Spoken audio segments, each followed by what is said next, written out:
And we should now be audible. Awesome. That is a quick. That delay is so much shorter. Used to be like at least 10 to 15 seconds. Now it's like 5 seconds or less. Yeah. Which is good.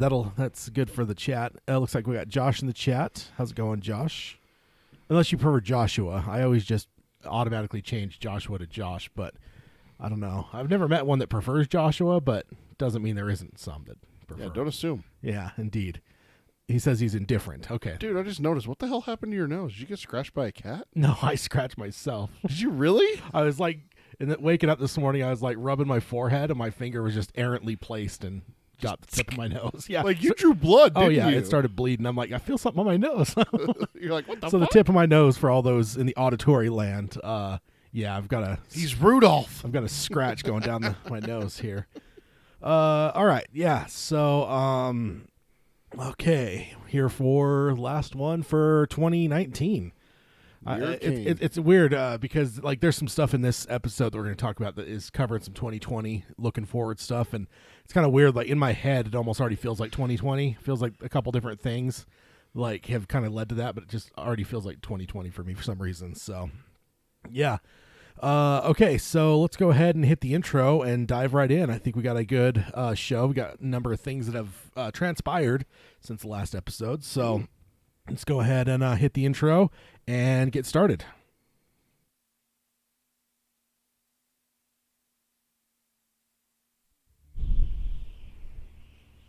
The Dark Tower by Stephen King. The man in black fled across the desert, and the gunslinger followed. Go then. There are other worlds than these. Death, but not for you, gunslinger. It's time we had our own palaver, I think, and it's going to take a while. And yet, dauntless, the slug horn to my lips I set and blew. Child Roland to the Dark Tower came. We are quartet, one from many. Let the palaver begin. Hello and welcome to Dark Tower Palaver. This is our podcast covering Stephen King's magnum opus, the Dark Tower series. My name is Tad. And I'm Peter. And we're here for Roundtable, I guess I can change the slide, number 83. And I actually updated the list that we have primarily because of Chris from Australia. And this is actually our 114th overall episode. Wow. So I actually also built something to kind of like Keep track more real time, because like now I just been using that and updating it every 5 or 10 like episodes. I'm saying, oh, I should update that. But now I have it set to where it should be a hell of a lot easier to do. So I can kind of keep track of where we're at in terms of overall episodes as well. So, I mean, technically, I think in your podcast feed, you might see 116 because there was the 2 like announcement things I had for 2 live shows. I think I've deleted those on my end, but for some reason they still show in people's feeds. Yeah. I thought you'd be able to, because like there's podcasts I listen to that like after a certain point, like the shows disappear off their feeds, so that if you want those, you subscribe or you do some kind of payment, buy 'em or something like that, yeah. Dan Carlin is that way. The so hardcore I don't history, know how that happens, and what they do to make that happen. But if I could get rid of those, I would, because obviously they were for their time, and that's about it. There's really nothing to them. But yeah, that's where we're at. Oh, Josh says his says 100 using Pocket Cast, so they must be doing something to maybe, because I mean I don't know though, because I don't know if I've changed my well, I did change my phone. I don't know what mine shows, because when you change your phone, I don't have an account or anything on Podcast Addicts, so when I change my phone, it should have not carried all the old shows over. Mine says 115. Mine says 115 too. So yeah, might be something more based on an app as well. But yeah, so that's where we're at, 114. Which, well, that's weird. Either way, but yeah, that's where we're at now. So we want to first of all warn you about spoilers. This is a roundtable, so as is our habit, it seems like things about the end of the series and the end of the story tend to come up in random conversation. So if you haven't finished the 7 primary books of the Dark Tower series, you may want to cry off this podcast and listen to our book club episodes. We haven't done one in a minute, but we will be talking about that here in just a minute, about when our next one will be. But if you go forward in this episode, you are accepting that any spoilers is your fault, not ours. Next up, if you want to find us, you can find us on Apple Podcasting. You can also find us on Stitcher if you want to stream us. Any podcast service, as Peter and I both use podcast addicts. And Josh in the chat was using Pocket Cast. We're pretty much, I believe, on everything. But if there's ever a time that you jump into a new service and we're not on there, let me know. For the most part, everyone draws from like Apple's database, but every once in a while there'll be some oddball one that doesn't, and they make you like submit to them yourselves. And if that ever happens, let us know. We'll try to get on there. Next up, if you want to find our show notes, you can do that at darktowerpalaver.com. On there, you'll find all the articles we cover in the show, all the pictures I might show Peter, anything people on the live stream as well, or see what they're seeing. You'll be able to see all that, as well as the full articles. I take excerpts from articles. Sometimes I excerpt fairly heavily, but I don't ever do the whole article really. So if you want to read the whole article, you can find all that at darktowerpalaver.com. And also, before we jump into the contact us section, as we normally do, there was one new thing, and you may not even know because I only tweeted it, actually. I forgot to do it on Facebook, is we now have an Instagram account. Oh. So if you're on Instagram, look us up at Dark Tower Palaver, and we'll add that to the notes too, so it's on our normal forte. But YouTube is the last new thing that we added to our whole thing here, but now we are on Instagram as well. I only have posted our logo so far because I signed up for it, but then I'm like, okay, now it's a matter of figuring out what to do with what do I do on Instagram? Yeah, what to do on Instagram for a podcast. But yeah, we are on there now, so look for us. Dark Tower Palaver is the name of the account. So go ahead and check us out there, follow us, and I don't know, I guess we'll just post Dark Tower stuff, and if there's anything related to our show, we'll definitely post on there as well. So and then next up, we have the contact section. If you're a new listener, you are now part of our extended content, and we welcome you. And as such, if you want to be part of the show, there's a number of ways to do that, and Peter can let you know how to do that. Best way to reach us is through email. It's darktowerpalaver@gmail.com. Like Tad said, we also have Facebook. It's facebook.com/darktowerpalaver. And Twitter, it's at darktowerpod. That's at darktowerpod. And then we stream all of our shows live. It's youtube.com/darktowerpalaver. You can also check out old roundtables there. We don't leave the book clubs up due to copyright, but make sure to subscribe, ring the bell to get notifications for when we go live. Indeed. So that is the intro. And so now we'll go ahead and jump in. Like I said, I have the episode count. I had that thing up. So we'll jump on over to the normal news. We'll start off with some news. We have, what was our last episode? The call-in show. Yeah. And there was a tiny bit of news, but nothing that heavy. So feels like there's plenty of stuff to talk about. So we'll go ahead and dive right in. And then what we'll do is after the news section, we'll jump over to the Palaver section, where Peter and I will do our Stephen King checklists. Didn't have anybody email us theirs. Maybe it's the end of the year and people are busy or whatever, but didn't get any emailed to us. But if you want to do that, and we'll cover it on a future show, we certainly can. Maybe we'll even add that to one of our questions. Add a link to it on the questions for new people. And if you're a person that's been around a while, you can chime in with your next email and let us know maybe what your number is. Not that we're judging, of course, because again, curious. I am still convinced that Peter is going to come out on top on that. So Josh, the checklist, I can't remember how long ago it was now, a month or so back, kind of came up with an idea. I have this whole list that I've had for a long time of all of Stephen King's books, and it's just kind of a fun thing to have. And every once in a while, I'll look through it for dates and stuff, like, wait, when did that come out? And I just decided to copy that over and basically make a checklist for how many we've read. And we're going to go through this episode. We've been teasing it for a few episodes now. We're just going to go through and tally them up. My bet is that Peter is going to surpass me in numbers. And so like right now I have it set. I've checked all the Dark Tower books, so each of us are showing 8, which is 11% of Stephen King's 74 total novels. So we're going to do that in the Palaver section. And So you haven't gone through and marked yours off. We're going to do it together. It's empty. Yep. Nice. Except for the Dark Tower. Yeah. And then I shared it on the show notes for the last episode. I shared one, I believe, that people can copy a version. And then kind of go through it themselves, as well as I did a PDF if someone doesn't have Google, because I use the Google Suite stuff for that kind of thing. So if you're one of those anti-Google folks, there's a PDF you can use, and I don't know whether you pull that into something else or whether you even just print it and use a pen and check and then tally it up with I picture like the calculator and the little visor and like the 80s accountant, like the cartoons. Yeah. I have to imagine that's probably from like the 40s or 50s, knowing cartoons. Like everything that's from cartoons is pretty much like stuff our grandparents experienced. So yeah, we'll do that in the Palaver section. Then we'll close out with some emails. But let's go ahead and actually, I forgot, not the news yet. We want to talk about the schedule as we go into the end of the year here. So we have, I'll just pull it up on the screen here. So we have today is the 21st, roundtable number 82.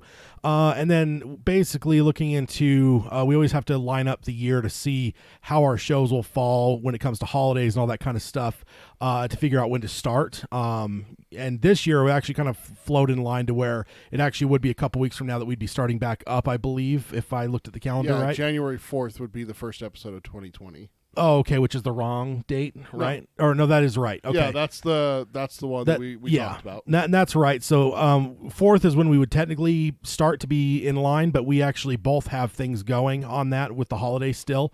Kind of one of those things where the holiday carries over. So we're actually going to skip that episode, and we will be starting 2020 on January 18th with the number 83 roundtable. And then February 1st, which means you only get one episode in January, but then in February, that leaves the next episode for February 1st, which is where we'll do our first book club and restart that, which most certainly we'll be finishing Drawing of the Three in 2020, hopefully earlier in 2020 than later. Yeah. So that's kind of what the schedule is looking like. So be ready for that in terms of our how to find or when to find us with the new episode. There will be a little bit of a break there. Some years we have a little bit of a longer break. Sometimes it's a little bit shorter. This one's a little bit longer, but it's just the way the cookie crumbled with, that was too early in the year. So, that's what we got. And I know also, let's see, Josh says, okay, I'll see what mine is. My last round table is 78. Okay, yeah, so a little bit behind. I know that on, I can't remember if it was our call-in show, Chris from Australia mentioned he's up in the high echelon there. I want to say he was in the 60s with his read. So, and he's going through systematically and reading everything. So yeah, he's definitely in the high end of things. Yeah. I do believe there's maybe some people that, listener wise, have mentioned that they've read everything now. Because I started that whole thing where I was going to go through for the Unfound Doors and read through everything. That kind of failed.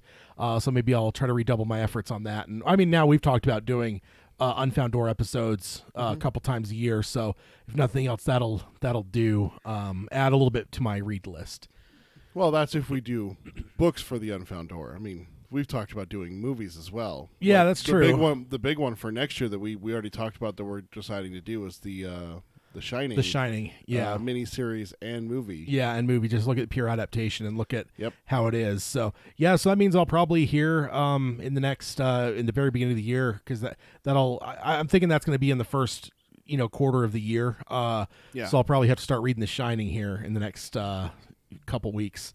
So I'm fresh up on the book when I move into those movies and series. Okay, so let's jump on over to the news section. The first one here is from December 11th, 2019. And the headline of the article is Her Smell, Helmer Alex Ross Perry to adapt and direct Stephen King's novel The Dark Half for MGM. And this is from Mike Fleming Jr. from Deadline on December 11th, 2019. So...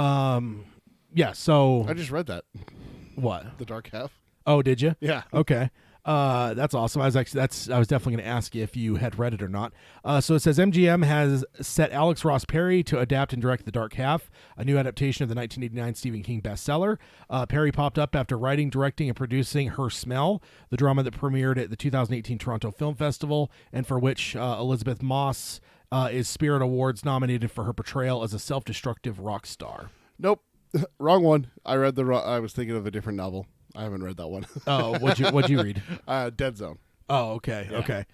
I Okay, was confusing the two. okay, so it goes on here. It says Perry plans a reinvention of the stories of a story first turn in 1993's MGM film by the late zombie impresario George Romero. The film starred Timothy Hutton as an author whose book sells okay and have a literary vibe to them. They don't sell nearly as well as the grisly crime thrillers he writes under an alter ego. Once his pseudonym is exposed, the author and his wife decide to give the other author a ceremonial burial, and then the people who were involved in doing that start turning up dead.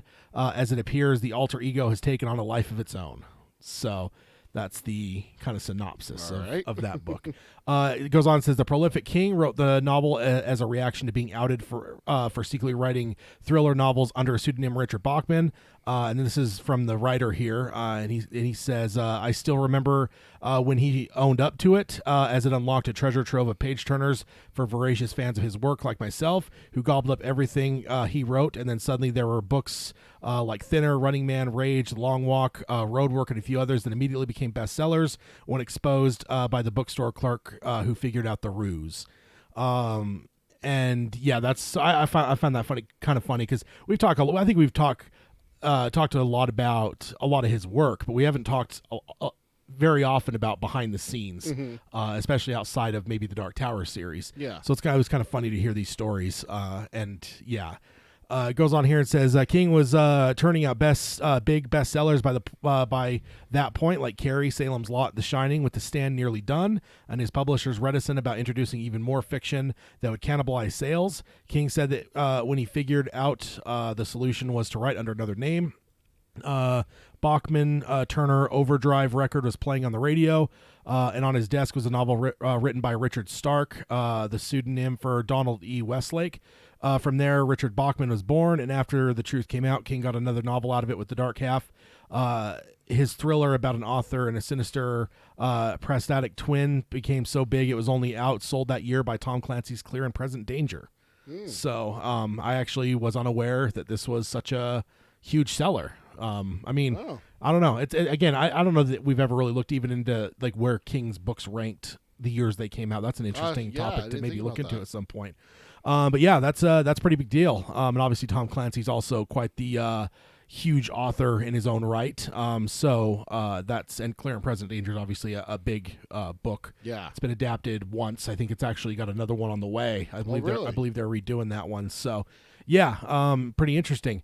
So yeah, you haven't read it yet. I don't know. It sounds interesting, and I think that I might, as I going into more reads of stuff that I haven't read before, there is part of me that thinks I will probably systemically target the ones that are coming up for adaptations. You know what I mean? It just seems to me maybe that's the best way to go. Yeah. Because kind of what stumbled me up last time was trying to go chronologically. And then like I hit Rage, which is no longer in publication.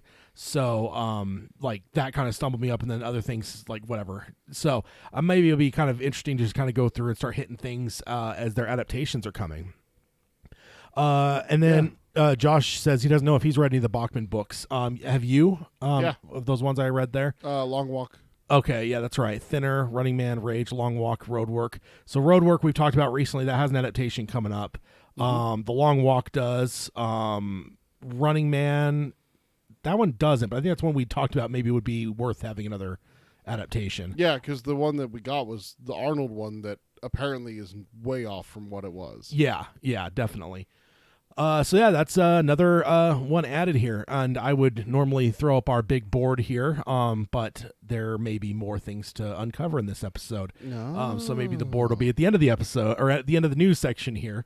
So it'll be interesting to see what we get with that. I do like seeing, because we mentioned before how, there's a lot of these Stephen King adaptations out there, but we don't know who's going to be helming them. I find it interesting to grab kind of these up and coming guys and ladies, hopefully as well, to do these movies. Like rather than maybe just sticking to like some longtime veteran filmmakers. But again, like feel like we've been seeing so much good across the board with people that have grown up as fans of whether it's Marvel or Star Wars or Stephen King, and then they could go along and do an adaptation, and there's just a different level of like authenticity and love given to them usually. So kind of interested to see what Mr. Alex Ross Perry has to offer us there.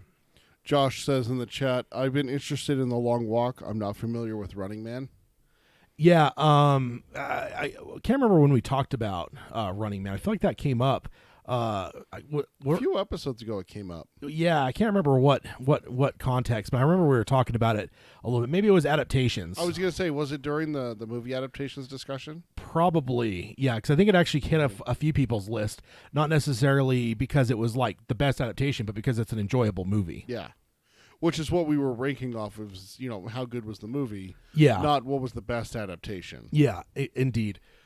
So, yeah, let's go ahead and jump on over to the next one, which is Blumhouse Firestarter remake heats up with the Village director Keith Thomas. So Vigil. Or is that what I said? You said Village. Oh, Vigil. Yeah, that was Yes, Vigil. Yeah. Vigil director Keith Thomas. Because The Village, that's M. Night Shyamalan. Yeah, very very different movie. It's weird. So we actually knew that Firestarter has been in the making. I don't know if we knew it was Blumhouse though or not. I don't think we talked about anything else with Firestarter except that it has been picked up and is in the works. Yeah, and we obviously didn't know we had a director until now. So this is by Jeff Snyder from Collider on December 16th, 2019. And as it jumps into it here, it says hot off his well-reviewed feature debut, The Vigil, up-and-coming genre filmmaker Keith Thomas has been tapped to direct an adaptation of Stephen King's classic sci-fi thriller Firestarter for Universal, Blumhouse, and Akiva Goldsman's Weed Road banner. Collider has learned. It says Scott Teems, and then in parentheses Halloween Kills, is adapting King's book, which follows a young girl with pyrokinetic abilities who is abducted by a secret government agency that wants to harness her powerful gift as a weapon. So that this is the screenwriter here, is Scott Teems, which did Halloween Kills, which we have obviously not seen yet. It's in production as we speak. That's the next Halloween movie. Yeah, it's Jamie Lee Curtis Halloween movie. Yeah, right? so they're doing a trilogy basically. Yeah. It's Halloween Kills, then Halloween Ends. Yeah, even though they've already said that it won't be the last movie, because of course not. I mean, if they're going to keep making money, you're going to keep making them. Nightmare right? on Elm Street: The Final Nightmare. Yeah, Part 7. I want to say the Jason's final chapter was 4. I think 4. The final chapter. Yeah. I think it's it was Friday the 13th. The final chapter was it's part number 4. Number 4. Number 5. And there was like 8 that had the Friday the 13th name, and there's like another 3 or 4 movies that didn't have the actual Friday the 13th title. Like there was the ones that all had Jason in the title, which was Jason weird. X, Freddy versus Jason. Yeah, Jason Goes to Hell, that kind of thing. Yeah. So it's horror movies. We give them a break. We know there's no such thing as the ends. Now, the one that always pissed me off was The Never-Ending Story Part 2. It's a never-ending story. Why would there be a part 2? Because it wouldn't end, right? So it seems like I need to. No, it's just part 2 of the never-ending story. I don't know. It could have multiple parts within the never-ending story.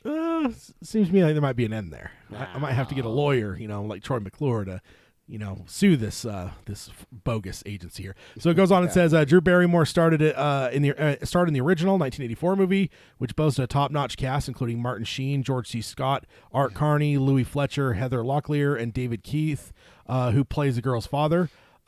Sources say that Universal and Blumhouse are looking to cast a name in that role, but when it comes to casting, the only suggestions I have is for the young lead, Julia Butters, which is had a role in Once Upon a Time in Hollywood. If you've seen that, you know exactly who this young girl is, because I think she stole the movie, and she's not even in that much, but I think there was one that was just like, oh yeah, she's fucking incredible. So that'd be a good get if they were to get her to play it. And it says she's got the chops, that's for sure. And I would definitely agree with that. I don't think you've watched it yet. But, not yet. I think anyone that has would definitely know who we're talking about, because she's quite the powerhouse little girl for a couple scenes or so that she's in. So that's you're obviously excited about that. Dude, I love Firestarter. Yeah. It is one of my favorite novels. I love the story and Charlie. So plus one of the things I don't think I've ever really brought this up. I think it has one of the best endings of all King novels. It really does. And you've still never read Firestarter, have you? No, The hell, man. I haven't. No. I want to say I've seen the movie, the Drew Barrymore movie, but God, that's been a long time. I think I was probably in junior high school or so. It'd be really fun if they got Drew Barrymore to have a cameo in it. Yeah, that would be interesting. 1984. Yeah, I want to say yeah, that would be interesting. I mean, Drew is obviously awesome, and she's kind of a underrated horror movie character. You know, she wasn't in Scream much, but I feel like she did a great job in Scream. Mm-hmm. And you know, she's got that. I don't remember actually if she's done other horror movies or not. No, I feel like maybe she has. She really didn't, which was why Scream was such a big deal for her career, because it was like, oh, you know, she's getting her chops. You know, Jamie Lee Curtis, you know, started as a Scream queen. Yeah. Did Halloween, and then she also had one other series that she. Yeah, was there was one other horror movie she did. Prom. Prom night. Prom night. Yeah. I knew it was something with prom, and then it just seems like back then it was like, you know, like a lot of actresses were getting their chops as horror actresses first. Yeah. And everything like that, being Scream queens. And she had her role in Scream, which I don't want to say like catapulted her career, but she definitely got very popular after that. I mean, Charlie's Angels came after that. Yeah. Which is one of her bigger, then all the romantic comedies that she did. She did like 1 billion of those. I mean, can't we say for some people she was in a horror movie with E.T.? There's a lot of people that are scared of E.T. It's not a horror movie. To a lot of people it is. It's really weird. I've ran into like more people in the last like 20 years of my life that are terrified of E.T. Really? Including my niece. Yeah, she I don't know why. I wonder what my daughter would make of it. Because E.T. is like not obviously at all meant to be scary. I mean, he there's does startle like, Drew Barrymore. Yeah, there's but, like tension moments and, you know, like the shed scene and stuff like that, but like scary? Yeah. Like, yeah. I don't know. It's but it is one that I've ran into a lot of people that are not overly happy seeing E.T. So I don't know. Yeah, no, Drew is awesome though, and it'll be interesting to see what we get with new adaptation here. And no date or anything given up to this point. Nope. Yeah, no, everything on my end. You're saying it was spinning on my end, like that whole conversation about Firestarter, but I just closed it and reopened it now. It says it's fine. Okay, yeah, mine's hasn't changed at all. So, let's go ahead and move on to the next one. This is a good forward-looking one here. The movies and TV series based on Stephen King books coming out in 2020. This is by Emily Birmingham from the Bangor Daily News on December 18th, 2019. So, yeah. Just the irony that it's coming from Bangor, Maine. I don't even know if it's irony. I think that's probably the reason that it's being covered. Probably. You know? I mean, I think there's a lot of blogs that might do a story like this. But certainly the hometown paper is going to have plenty of reason to cover it. So it starts off here. It says, after an embarrassment of riches that was 2019 for Hollywood adaptations of Stephen King books, 2020 is shaping up to be a big year for a big year for the famed Maine writer, which is true. But who else, cribs King as a Maine writer at this point, except for maybe Maine people? There's just something that feels quaint about that. Like I feel like now I just feel like in general, if it's someone that's not from Maine, you're going to say like horror icon, master of horror, like legendary writer. I mean, just everything else is going to elevate him, and I just feel like Maine, like it's almost like Maine will get mentioned as a Stephen King thing more than King would get mentioned as a Maine thing, except if you're in Maine. It feels like to me. It's kind of funny that you say that, because I actually spoke with a woman from Maine the other day at work. Oh yeah, and I'm like, oh yeah, I'm a huge Stephen King fan. She's like, yeah, we don't talk about him. He's evil. And I'm like, oh geez. But it was one of those like. She was definitely on the older side, like even like twice our age, kind of like older. She had just retired to Arizona, which of course, drier climate and everything like that. Yeah. She's like, yeah, we don't talk about him. He's evil. And I'm just like, oh geez, that was funny. You have to let me know if you ever run into someone that sounds like Fran's dad with a really heavy Maine accent. The woman that I spoke to, she hid it from me. But when I mentioned that I was a huge fan of Stephen King and everything like that, she's like, oh yeah, I could definitely let my accent slip. And then she's like, and then all of a sudden it's get to the car, and I'm just like, ah. It's like I'm listening to a King novel. Yeah, indeed. Okay, so and then it goes on here, it says, while there's no obvious blockbuster set to debut next year, 2017's It and 2019's It Chapter 2 made more than $1 billion worldwide, combined at the box office. There are several highly anticipated adaptations coming out nonetheless, ranging from recent bestsellers to one of King's earliest classics. So we'll go ahead and dive into the list that they have here for 2020 movies. Sadly, I don't think for any of these, except for the first one, we don't have any dates. These are ones that are just maybe even in some cases only presumed to be coming in 2020. But the first one is obvious, The Outsider. A limited HBO series, it says, had a dizzying fast path from green light to premiere, with the show being announced just a few weeks after King's supernatural murder mystery novel of the same name came out in May of 2018.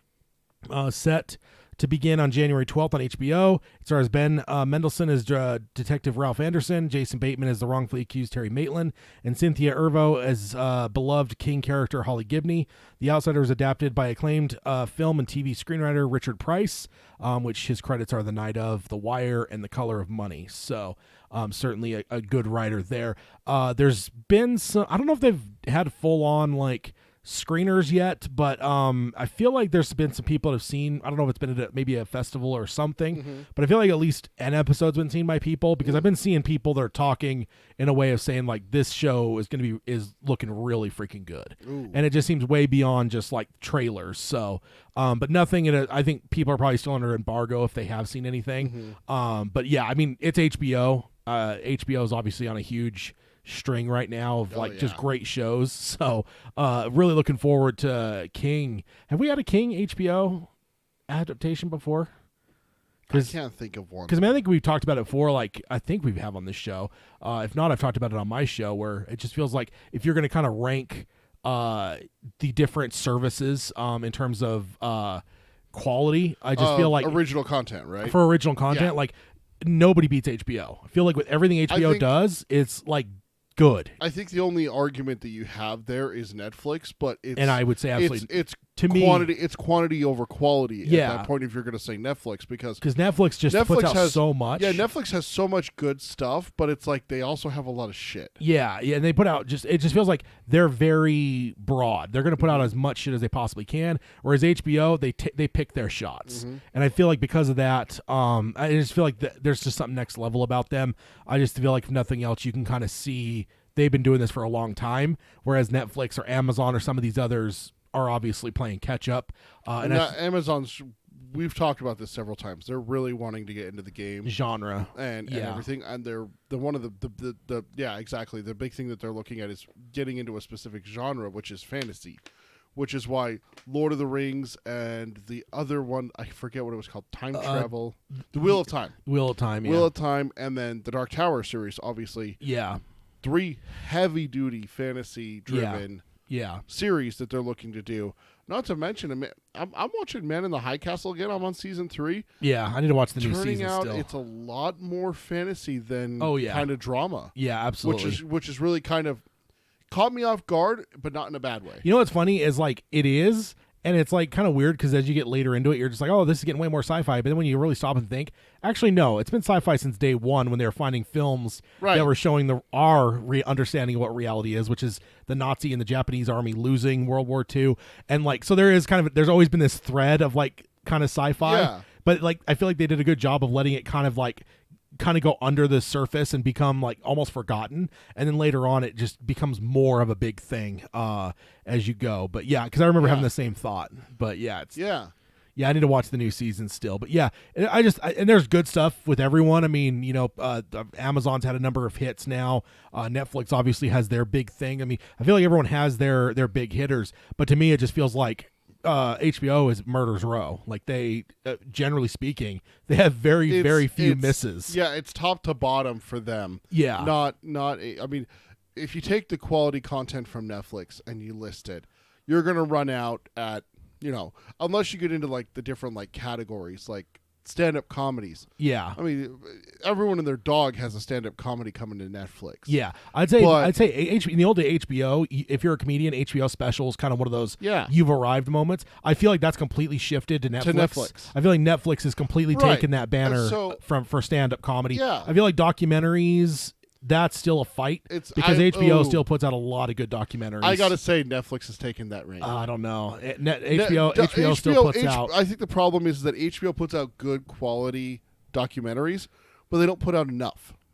Yeah, but you look at Netflix. I mean, dude, just for the few subjects that I'm highly invested in, they have 2 current serial killer ones that I want to watch. A World War II one that I want to watch. But I think that comes down to, like, again, just Netflix, and it's all for them. It's about almost quantity. Like quantity, with Netflix, it's just like we're going to put out a fucking shit ton of stuff. We're spending, spending multi-billions every year. I don't think HBO spends that kind of money, and I think because of that, they choose very wisely what they're going to invest in. And even Game of Thrones, it took it the last couple seasons before they got massive money, and that show was a hit from pretty much the first couple seasons. It's like, wait, why weren't they spending, $15 million an episode in season 2 or 3? But, like the pilot was famously expensive because you had to buy everything that first time. Right. But long term, like, it took until that last couple of years when it was a fucking phenomenon before HBO was like, okay, cool, now we'll let you do like movie sized here's the blank check. Go have fun. Yeah. Go have fun with your last 2 seasons. Yeah, pretty much. So I'm really excited to see The Outsider because, I loved that book a lot. And really, I just feel HBO is kind of the bee's knees when it comes to content providers, and I can't wait to see what they bring us for. I think series wise, especially like dramatic series, there's no contest. Yeah, I mean, there's just no contest. Going back to Sopranos. Yeah, from Sopranos till now. Yeah, you can find a dramatic series for anyone who has any kind of a taste on HBO. Yeah, you want a gangster one? Boardwalk Empire. Yeah. You want gangster ones? Sopranos. Yeah. You want just stupid, mind-numbing like drama comedy? What was the one that our old boss was a fan of, like Shameless or something like that? Maybe. Or Californication or something like that. They have everything. Then you get into like the fantasy realm with Westworld and Game of Thrones, and now we're getting The Outsider, which is going to be like murder mystery kind of thing with a little bit of horror mixed in. Yeah. So, I mean, and then war stuff and everything like that as well. I will also throw out there that 2 of the greatest things I've ever seen on screen come from HBO in terms of and now I will admit they're both, well, I'll say 3 miniseries or limited series. Band of Brothers. Oh yeah. Chernobyl. Fuck, I forgot about Chernobyl. And I would honestly say True Detective season 1. Oh yeah. I know season 3 did a lot for me. I love season 3, but season 1, if you just took it as an individual, here's 8 fucking episodes. To me, those 3 things, Chernobyl, Band of Brothers, and fucking season 1 of True Detective, some of the greatest shit I've ever seen. Like, it's so good. It's great. So I've been hearing so many good things about Watchmen now too. Yeah, me too. And so it's just like, goddamn, can they just stop hitting home runs? And Succession, there's the one with Brian Cox that's getting a lot of hype. Like, basically, I'm just waiting for HBO Max to come out in the first part of the 2020, because like then I'm going to subscribe to that because like it's going to have a shit ton of content, probably on par with Disney Plus. And at that point, I'll have HBO access. But yeah, I'm not paying $15 for just HBO. Right. When HBO Max is out and I have a shit ton of stuff I'm getting for $15, it's all yours, HBO. Yeah. Take it. Take my money. You actually helped me figure out how I'm going to be able to watch The Outsider, because remember I said I didn't have an HBO subscription and I didn't have a plan to get one.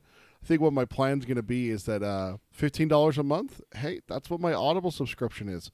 Turn that off for a couple months, have this. Yeah. Watch The Outsider when it's all done, because I can tell you right now, I'm not waiting a fucking week. Yeah. For episodes. I'm not doing that. But as a person that has a family, man, HBO Max, if it has all the Warner stuff, you're talking all the Bugs Bunny cartoons. You're talking like honestly, like I don't think they've really done a good job yet telling people what's going to be on that service. But like when I look at what they own in the AT&T empire, that it can all go into that.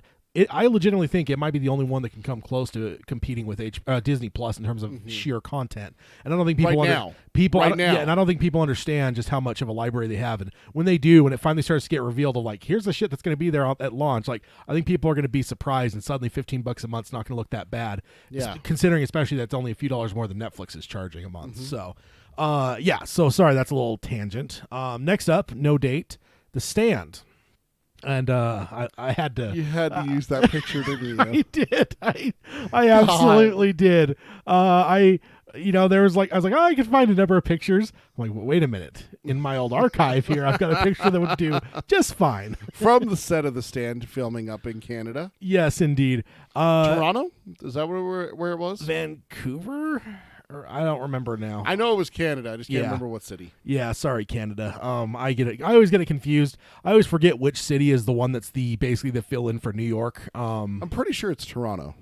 But this says here, after many years in development, the new version of King's post-apocalyptic 1978 masterpiece, The Stand, is set to debut sometime in 2020 on streaming platform CBS All Access. Filming of the 10-episode miniseries began in September, starring James Marsden, Amber Heard, Whoopi Goldberg, and Greg Kinnear in the roles of Stu Redman, Nadine Cross, Mother Abigail, and Glenn Bateman. Well, and Alexander Skarsgård, brother of Bill Skarsgård, who played Pennywise in the It movies, will play iconic King baddie Randall Flagg. Josh Boone, The Fault in Our Stars, will direct. A release date has not been announced yet, but filming is well underway, and it seems a 2020 premiere is likely. So, yeah. 2 points for Ted, by the way. Filming location, Vancouver, British Columbia. Okay, all right. And Josh says TubeNeck. Yeah, Josh, you're a little bit behind, so yeah, you would have missed this the first time we showed it.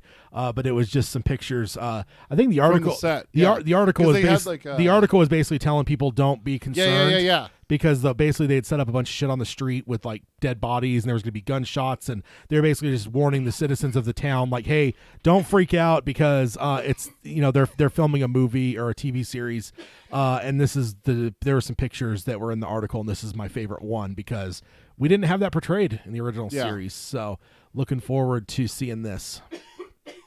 Okay, so next up is Lizzy's story. Stephen King called his 2006 book his favorite of all of his novels, so it makes sense that King himself would pen all 8 episodes of the upcoming limited series, which is set to debut this year on streaming platform Apple TV+. Starring Julianne Moore in the title role, Lizzy's story tells the story of Lizzy Landon, the widow of best-selling novelist Scott, played by Clive Owen, and how she slowly processes her grief and comes to understand her dead spouse. Filming on the series will begin soon, with 2020 release date expected. So yeah, that's definitely one of the first ones that I would think that I would probably sign up for Apple TV Plus for a short time to watch. Do your free trial. Yeah, pretty much. Like just what do you call it? Hit and fade. Just pop in real quick and watch a bunch of stuff and then peace out because I don't know. It's way too many streaming services. I'm not going to pay for them all constantly. So. Yeah. Josh says in the chat, I can't wait for the series. My wife and I watched the original recently, and she loved it. She's normally mad at Stephen King, and then he asked, who's coughing, ... That was me. I swallowed water wrong. I'm not dying of Captain Trips. Don't worry, guys. Ted hasn't poisoned me yet. At least that we know of. That's all I'm saying. I'm fine. Okay, so next up is The Dark Tower. It says it's hard to believe another adaptation of King's magnum opus Dark Tower series would be in the works, which is 2 years after the movie's version was a critical failure. But here we are. Amazon has ordered up a pilot of the series, which will be based on the events of Wizard and Glass, the 4th book of the series, which details gunslinger Roland Deschain's backstory. Roland will be played by British actor Sam. He misspelled that. He put Sam Stroke. It is Sam Strike. Sam Strike, while Martin Broadcloak, a.k.a. the Man in Black, will be played by Jasper Plakonen. Glenn Mazzara, former executive producer for The Walking Dead, is set as showrunner. As a pilot has already been shot, if Amazon picks up the show, it will likely debut in 2020. And we know that that's what it is showing on IMDb, not that that is any authority. So that is that one. And then last up that we have here is The Talisman. Says of the 5 adaptations here, The Talisman appears to be the least likely to actually come out in 2020, even though Steven Spielberg himself said earlier this year that the project is a go. Long-awaited movie version of King's sprawling 1984 fantasy novel is in the works with director Mike Barker and with Spielberg's Amblin Entertainment producing.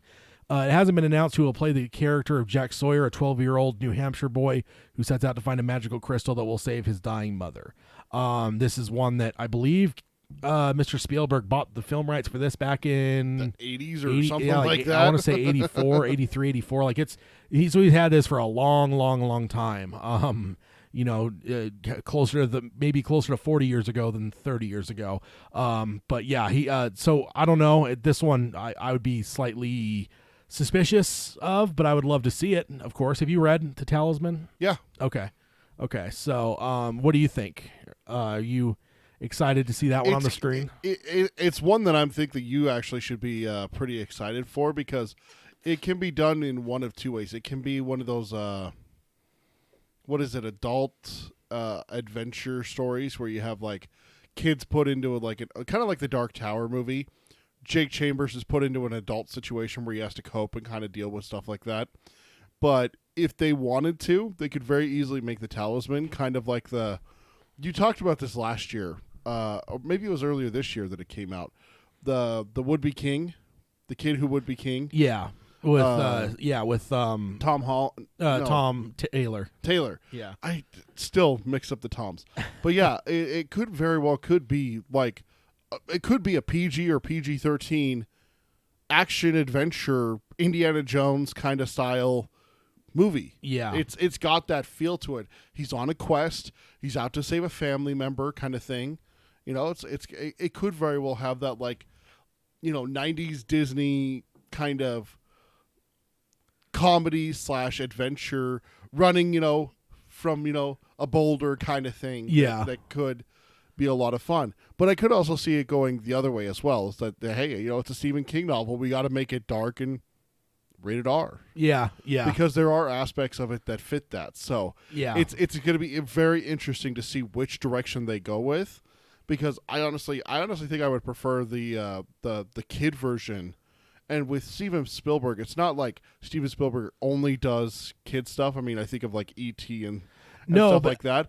But he also does do adult stuff. I mean, Saving Private Ryan and Schindler's List, just for example. Okay, I was about to say, because he's not direct; he's only producing. You're right. But he's the one that he picked it up. Yeah, and when he picked it up, and Amblin Entertainment, I would say I'd question how many movies they even have that are rated R. That's true. I feel like in general, when you think Amblin, you think of things like E.T. and stuff. But you're right with Saving Private Ryan and Schindler's List, probably being the exceptions. But I would say it's far more rare.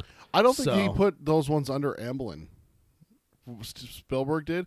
I watched Schindler's List recently. I don't think it had the Amblin name on it. So I got an early screening to 1917 a couple days ago, and honestly, I haven't watched Saving Private Ryan probably since the turn of the century. Yeah. It was probably before the turn of the century. Brandon Brothers took over for you for World War II stuff. Yeah, and I actually was kind of thinking about watching it again over the last 6 months, and then watching 1917, I was like, yeah, I think I need to jump in and watch that again. So, so I don't know. It could be any rating, but it seems to me that with Amblin, you're probably talking far less rated R movies than maybe other studios. Okay, so in the chat here, Josh says, I'm currently reading Wizard and Glass, hands down one of my favorite Dark Tower books, which I totally agree on that. Says, by the way, I hope I'm not being too chatty. I don't have much going on at work. No, not at all. Definitely always appreciate people in the chat. It seems like we have some people in the chat, but not a lot of people speaking up, it seems like. So I don't know. It's no big deal. Definitely down with people chatting. Chat away, don't chat away, and just listen. Either way, we're good with it. Yeah, and then Josh, I told Josh, no, that's what the chat is for. And he says, great. This content is the only in which I can discuss and the tower. So don't worry about that. That's exactly what we're here for, is to be able to give people, we've talked about this before on the show, is that there are lots of people that thank us for having this podcast because they're like, hey, this is my only way to listen or discuss the Dark Tower because I don't have anyone that reads it with me. So yeah, never apologize for that, Josh. Yeah, indeed. Okay, so next up we have this is an interesting one. So Adrian Brody to star in Stephen King's drama Jerusalem's Lot for Epix. This is by Leslie Goldberg from The Hollywood Reporter on December 19th, 2019. I almost said 2020. Have I been saying 2020 all episode? No. Okay, it just feels 2019. That suddenly does ever feel like a word feels unfamiliar to your mouth? 2019 felt really unfamiliar right there, and I damn near said 2020. So there's just part of me that thinks I've been saying 2020 all episode. Yeah, no, you have been saying 2020, but because it's The Outsider set to come out in January 2020. Oh yeah. This should be The Stand is going to be released sometime in 2020 on CBS All Access. So you have been saying 2020, but not at this part. You've been saying 2019. Okay. That sounded wrong to my ears, and I'm like, wait, yeah. Hashtag Tad's going crazy. Yeah, something. So it starts off here. It says Epix is getting into the Stephen King business. The MGM-backed premium cable network has handed out a straight-to-series order for the drama based on the author's 1978 short story Jerusalem's Lot, with Adrian Brody set to star. Oh, I thought Jerusalem's Lot was going to be a movie. Well, Salem's Lot is going to be a movie. Jerusalem's Lot's a whole different thing, sir. What? Remember, he was not allowed to call the book Jerusalem's Lot because people thought it would be religious. So we're going to get a Jerusalem's Lot series. Yes. A Salem's Lot movie. Yes. Did you hear what I just said here, sir? Drama based on the author's 1978 short story Jerusalem's Lot, with Adrian Brody to star. The short film. Actually, never mind. It's the next portion that'll give you. Oh, okay. Even I more was of a like, hint. what? The short was first published in 1978 collection Night Shift. It was also published in the illustrated edition of Salem's Lot. Now we'll get down to the fun part here. Set in the 1850s, the drama follows Captain Charles Boone, Brody, who relocates his family of 3 children to the ancestral home in the sleepy town of Preacher's Corners, Maine. After his wife dies at sea, the show will see him confronting the secrets of his family's sordid history and fighting to end the darkness that has plagued them for generations. And I can't remember Preacher's Corner. Is that the town that predated Jerusalem's Lot? No idea. Okay. It's been a minute since I read Salem's Lot, but yes. So that's very interesting. A different time period. And yeah, I mean, I'm excited. Yeah. When I first saw the headline, I was like, "Oh, cool! We're finally getting details on the Salem's Lot movie." Yeah. Like, it completely blew by me too that it said Jerusalem's Lot, not Salem's Lot. Totally. So then I was just like, "Oh, cool!" And but as I started getting into it, I'm like, "Wait a minute." 1850s. Wait. Short story. Like, what the hell's going on here? And I'm like, oh yeah, Jerusalem's Lot, not Salem's Lot. So yeah, Alan says in the chat, that's crazy. I'm shocked too. And then after you revealed, like, you read more, he said, "Oh, 1850s is a setup." So yeah, that's so it's like a prequel to Salem's Lot. Yeah, definitely be an interesting one to know about, because I'm certainly a fan of Jerusalem's Lot as a location. Yeah, It'd be a fun place to live, I think. No, just no. That caught you off guard there. You like almost recoiled. I did. Like, what the hell, dude? Like, people die there. Like, the whole town dies. Yeah, vampires would have no effect on me. Yeah, because you don't have a soul. That's true. The question is, what's running through your veins right now? Is it blood, or is it just straight like whiskey and Dr. Pepper? Yeah, well, definitely not garlic though. No. Not a fan of that. No. And then Alan mentions Preacher's Corners, Maine is a fictitious location from Jerusalem's Lot. Yeah, no, I'm just curious, like, if there was any connection to why it's set in that town, but it's called Jerusalem's Lot. It was just kind of strange to me, but I don't know. It's been a while since I read Salem's Lot, so I can't remember. But that name sounds really familiar to me, so I don't remember. And honestly, once I read that it was 1850s, I went back to look at his character name, because I was like, wait, Marston? Because you have the Marston house, right? Yeah. So I was like, is he the guy that maybe builds that house? But no, he's Charles Boone. So not that. But doesn't mean that we can't see that happen in this story, potentially. See the Marston house built. It says production for the 10-episode series will begin in May in Halifax, Nova Scotia, with an eye towards launching in 2020. So unfortunately, that article from the Bangor whatever, I'm blanking on the name of it now, is potentially out of date almost within days, as it seems this is also being expected in 2020. Now, you know what's funny is it mentions MGM. I learned something new over the summer about MGM. So I went to Vegas with Hayden. It's been on my other podcast. Yeah. If people listen to that, they're familiar with him. We went down there and we were at one of the locations and ended up finding, it's owned by MGM. And they were like, oh, you should sign up for like our little card or whatever. And I'm like, all right, I don't know if I'll ever be back to this hotel, but whatever. But as I signed up for it, they gave me like the pamphlet of like, here's places to use it. Dude, they own like half the strip. MGM does. Really? And I looked them up. They're the largest employer in the state of Nevada. Okay. I mean, so like they're a big fucking deal. So I don't know. I mean, this is obviously the other side of the company. This is like MGM film, Studios. yeah. But like it just when it is mentioned MGM, I don't know, that came to mind of like, yeah, it's kind of one of those weird things. Like when I used to go to Vegas as a kid, back when they were trying to be family friendly.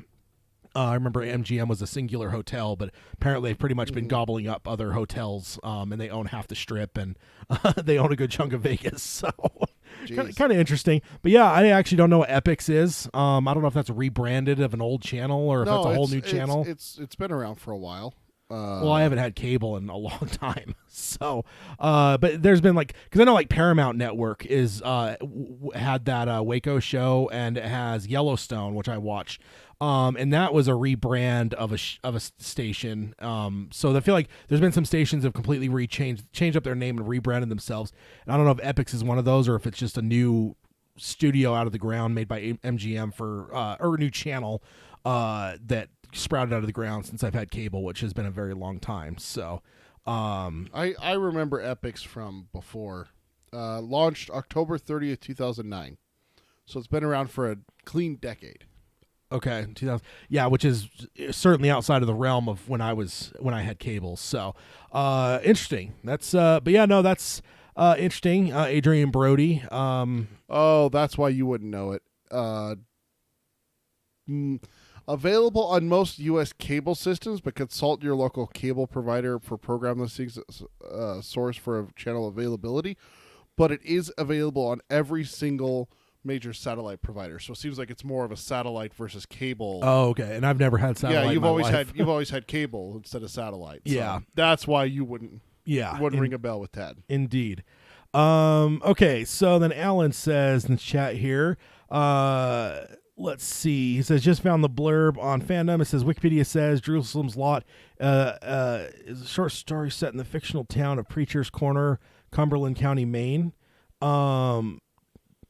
Let's see. Okay. Yeah. No. Okay. I just don't know what the connection, I guess, is to like Salem, like the town that we see in Salem's Lot. I think Preacher's Corner does become Jerusalem's Lot. Yeah, and that's what I'm wondering if it does. Because that's the county, Cumberland County, Maine. That's Salem's Lot. Yeah, that's where that's located. Okay. I still need, now that I just started vacation here. Don't go back until to work till January. Jerk. I think I need to dive into some Castle Rock season 2. Are you gonna do it? I think I need that, and Man of the High Castle are high on my list of things I need to watch. There's a lot of shit out that I need to watch right now, but those are certainly at the top of the list. Speaking of Jerusalem's Lot, I know from the trailer that we watched on the episode a number of weeks ago that Jerusalem's Lot shows up, which is, again, fun thing. Well, let's see what happens there. Now, there's the question, is the Misery, I'm blanking on her name now all of a sudden. Kathy Bates' character, yes. Because she's one of the characters in the new season. You've seen we watched the trailer, right? Yeah. Okay, so my question is her versus a vampire. Like, which one would I take? Who you taking there? Her? What the fuck kind of question is that? Sorry. Are we marking our podcast as adults? I usually is, okay. Yes. YouTube. Seriously, what the hell kind of a question is that, man? Supernatural being that can only die one specific way, especially the ones in Salem's Lot, versus a woman that can get taken out by me, like, oh no, you said pushing her. You said you're taking her. Yeah, I would. No, I would face her. Versus... No, I'm saying vampire versus her. Who's gonna win?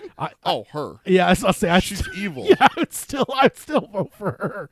I wouldn't want to go up against her even if I was a vampire. Okay, so next up, now this is a really exciting one. I'll just go ahead and show it here. We have a tweet. I'm sorry, from Mike Flanagan, the director's cut of Dr. Sleep. And it says 180 minutes, lands on digital 4K streaming on the first January 21st, and on Blu-ray with 4K theatrical cut also on February 4th. Hope you enjoy. So we're getting a director's cut.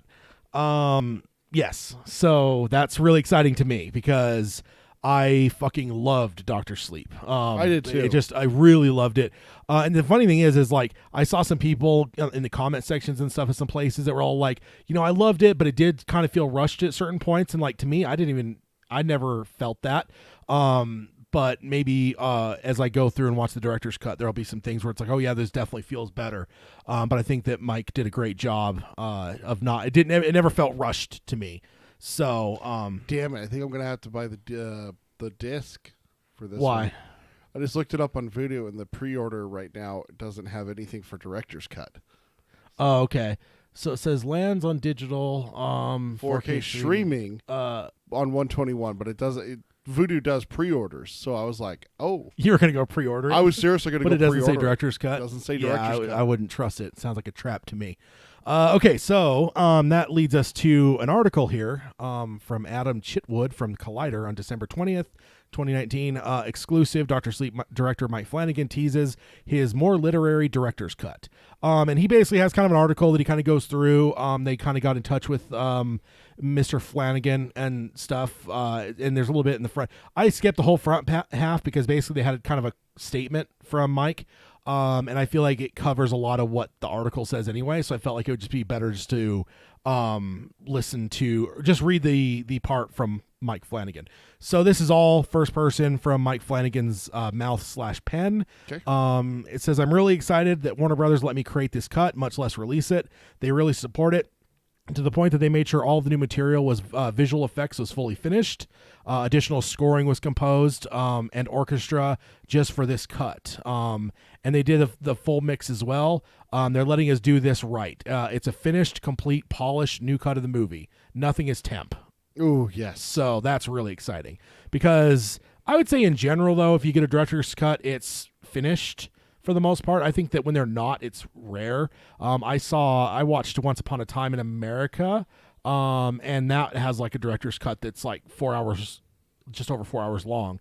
And there was a few points you could tell that what was cut because it was basically like lost footage, and it ended up getting found like many decades later, and so it just doesn't look, it hasn't been treated, doesn't look the same. So like there's suddenly portions that, like, the audio gets really low and the picture just coloring is drastically different. It's like, okay, here's a cut scene, and it was cool, but it's like, I think that's rare. I think generally director's cuts are fully finished, but I'm glad that they're they'll fully do it finishing this. Yeah, they'll do it in like deleted scenes, because like Avengers Endgame had one where it's like the introduction of the Hulk. They had an idea for a different scene. And that's like complete. It's like they didn't finish the CGI because they decided to cut it. Yeah. So they have like the rough draft where, you know, like Hulk talks, but like his mouth doesn't move. Yeah, it's just a stand-in character. Yeah, standing character like that. And so this is like full on potentially what we could have seen. And the Die Hard thing. Yeah.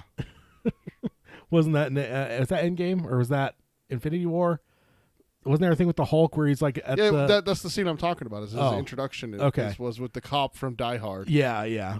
Okay, so it goes on. It says, we shot a lot of material for this movie, and I always knew it wouldn't all fit. I was reticent to call this a director's cut at first, as I absolutely love and stand by the cut that I made for our theatrical release. But there was stuff that I actively decided to remove from that cut that I miss, and I would think about it even weeks after the fact. I was elated when Warner Brothers expressed interest in preserving that cut for home video. There is new material throughout the whole film. Some of it is brand new stuff that was never included in the theatrical cut, and there is also a handful of extended or altered scenes as well. There was never any intention of releasing this cut theatrically. We always knew that it was too long, which I have to I'll just even pause and just say that, what a damn shame that we're in this spot where, I guess it got away with being almost 3 hours long, but I'm wondering honestly if a studio is behind The Irishman, would studios be bitching about it? You know what I mean? Are we in a spot now where theaters just aren't going to abide a 3 hour movie?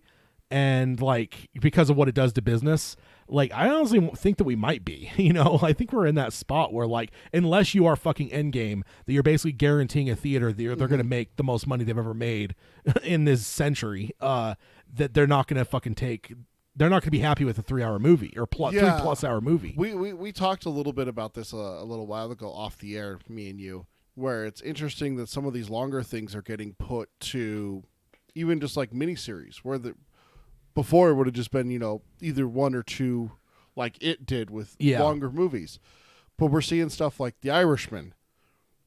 Yeah. No, limited. Yeah, because it was Netflix. Yeah. And so most theaters fuck you. I think it was a 2-part fuck you. I think the first part fuck you was it's Netflix and they're going to put it on their streaming service a week or so after it is going to be in theaters, and theaters are very protective of the sanctity, the buffer, yeah, the buffer window that means that they're gonna, because like if you know that something's gonna be on streaming a couple weeks later, you might just skip the theatrical experience. I would never would. That's not me. No, exactly. You know, but yeah, but there are people that are like that. So from their perspective, that there's that. But I honestly also think there's part of it that if Irishman was a 2-hour movie, I wonder if theaters would have maybe been a little bit more open to screening it for Netflix. I don't know. But yeah, it is. I'm just grateful that we have a median where we a place where we can get these. Yeah. Oh, things. absolutely. But yeah, it's sad that he says that. We always knew it was going to be too long. I know that you're bummed out because you're such a theater buff and you love going to theaters, not necessarily just for the movies but also for the experience of watching it. I mean, we just saw Star Wars 2 nights ago for the first time, Rise of Skywalker. There's no experience like seeing a movie like that. Yeah. Endgame, Star Wars, big blockbuster movies. Yeah. Opening weekend with the crowd. Yeah. I mean, I watched Quiet Place at home, and you've described what Quiet Place was like in theaters. Yeah, that was something like else, it was just something else. It was just a different experience. I've never experienced anything like it, man. People, like, I honest to God think that most people in that theater threw their food away because they didn't eat it the whole time because they didn't want to make a noise. I saw someone that went to pick up their drink, and when the ice rattled, they stopped and they left their drink in the thing, and they didn't drink the rest of the movie. Yeah, that's what like, I remember you telling me. People were like legitimately trying to not be make any noise, and like I which is like the power of film, right? Mm-hmm. To be able to do that. But a little tangent there, but yeah, it's definitely interesting. He goes on here, says, but we worked on it alongside the theatrical cut throughout post, and it made it a lot easier to make hard decisions in the edit, knowing that someday this cut might see the light of day. There were some big new scenes for sure. I don't want to spoil any of that, but I can say that there's new material throughout, including the final act at the Overlook. Some of my favorite stuff involves young Danny and Wendy. There's some terrific material with Alex Esso that I'm thrilled is restored here, and it will be familiar to fans of the book. There is also a fair amount of new stuff involving young Abra in the film's first act, learning about her shine and how it affects her parents. And he says, and there's some surprises I definitely won't spoil here. And he says, all in all, I think this cut is more literary than the theatrical cut. I very much feel like reading a novel. It even is broken into chapters, which gives the cut a very fun structure. And I actually think that podcast that I took that excerpt from a couple episodes back, and if you can go back in the archive and find that, it would have been probably 81, because 82 was our live show. Yeah. So 81. Or 80, one of those two. Yeah, 80 or 81, we covered that he was on a show, a podcast with someone. They were big horror fans. And I want to say in that podcast, I didn't mention in our episode, but I think he mentioned that they were considering doing like chapter things, which always reminds me of the one that comes to mind to me is Donnie Darko, the director's cut. Yeah. Like that, like it comes up with like chapter 3, whatever, and it kind of gives you more context to what's going on. So it'll be kind of interesting to see. Another one that I actually was thinking about recently for some reason is the Warriors director's cut. Like kind of has like these weird comic booky transitions that wasn't in the original cut. Like you remember the Warriors with like the gang, the gangs in New York that are like going whatever. There's points where like they almost like become animated, then it moves to another panel, and then like. So it's very very comic booky. That's actually really fucking cool. And it's that's like awesome. it's like that kind of stuff. That kind of shit's really cool. So I'm really interested. There's a show that does that. I think Spider-Man Into the Spider-Verse did something similar to that, didn't they? They did some stuff that it just felt like a comic book to me. But yeah, I know that did it. Then his last line here says, I'm very proud of it, and I'm so grateful it'll be available to fans. And we definitely say thank you, Cy, to Mr. Mike Flanagan for giving us such a great movie, because honestly, I'm hard-pressed to think if there's a better movie in the last 5 or so years for King for me. I think I like this better than It, both It's. And I love the It movies. I do. But I really think this one's special. I really do. I love this movie. I loved it a lot, and I was really bummed that it didn't do so hot in the box office. But and that even adds to it too, right? Like the Warner Brothers has put in this cost on a movie that technically is probably going to be kind of a flop theatrically. But I mean, hopefully they can. Hey, you know what? Maybe the director's cut is where it's going to be. You know, we've had films that have done that. Not done. I mean, Shawshank Redemption's one of them. Didn't do so hot in theaters, but I mean, now look at it. No, yeah, it became a legend on cable, basically. Yeah. But yeah, I think that with this one, I'm just saying that from Warner Brothers' perspective, investing more money into a movie that didn't do well in theaters probably, and that's why I always keep thinking about like people that are bitching about the Snyder cut. It's like, Mm-hmm. I mean, that one didn't even tank that. I mean, it didn't make enough money, I don't think, to justify the money they put into it.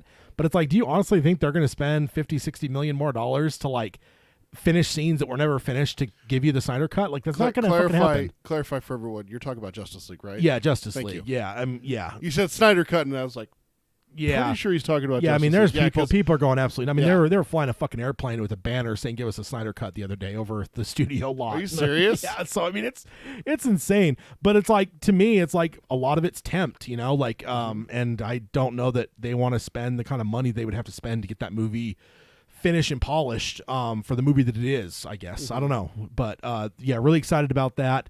So be looking for that on late January on video on demand, which I'm almost certain that as we get closer, you'll probably see the director's cut available, or early February for the discs. If you're my style of person that keeps with the old hard copies. Dinosaur. Oh yeah, maybe, but okay. Anything in the chat that I missed? Mark showed here? up. Oh, awesome! Hey, Mark. So Josh says, I haven't seen Dr. Sleep yet or Nosferatu. Yeah, I need to watch Nosferatu. I actually was holding off because I thought it was on some kind of mid-season break, and I think it was like one of our last episodes that I realized that actually no, it's finished. We looked it up. And it's like season 1 concludes. It's like, yeah, oh. so maybe that's on my pile along with Castle Rock and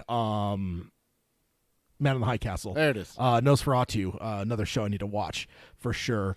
Let's see how many shows we can get Tad up to by the end of the episode. Yeah, no, there's already plenty. Luckily, I'm not working for a little bit. And then Josh says, let's see. Peter says, I need to watch Nosferatu. Josh says, for real, don't want to download it illegally. I wonder if there will be a Blu-ray release.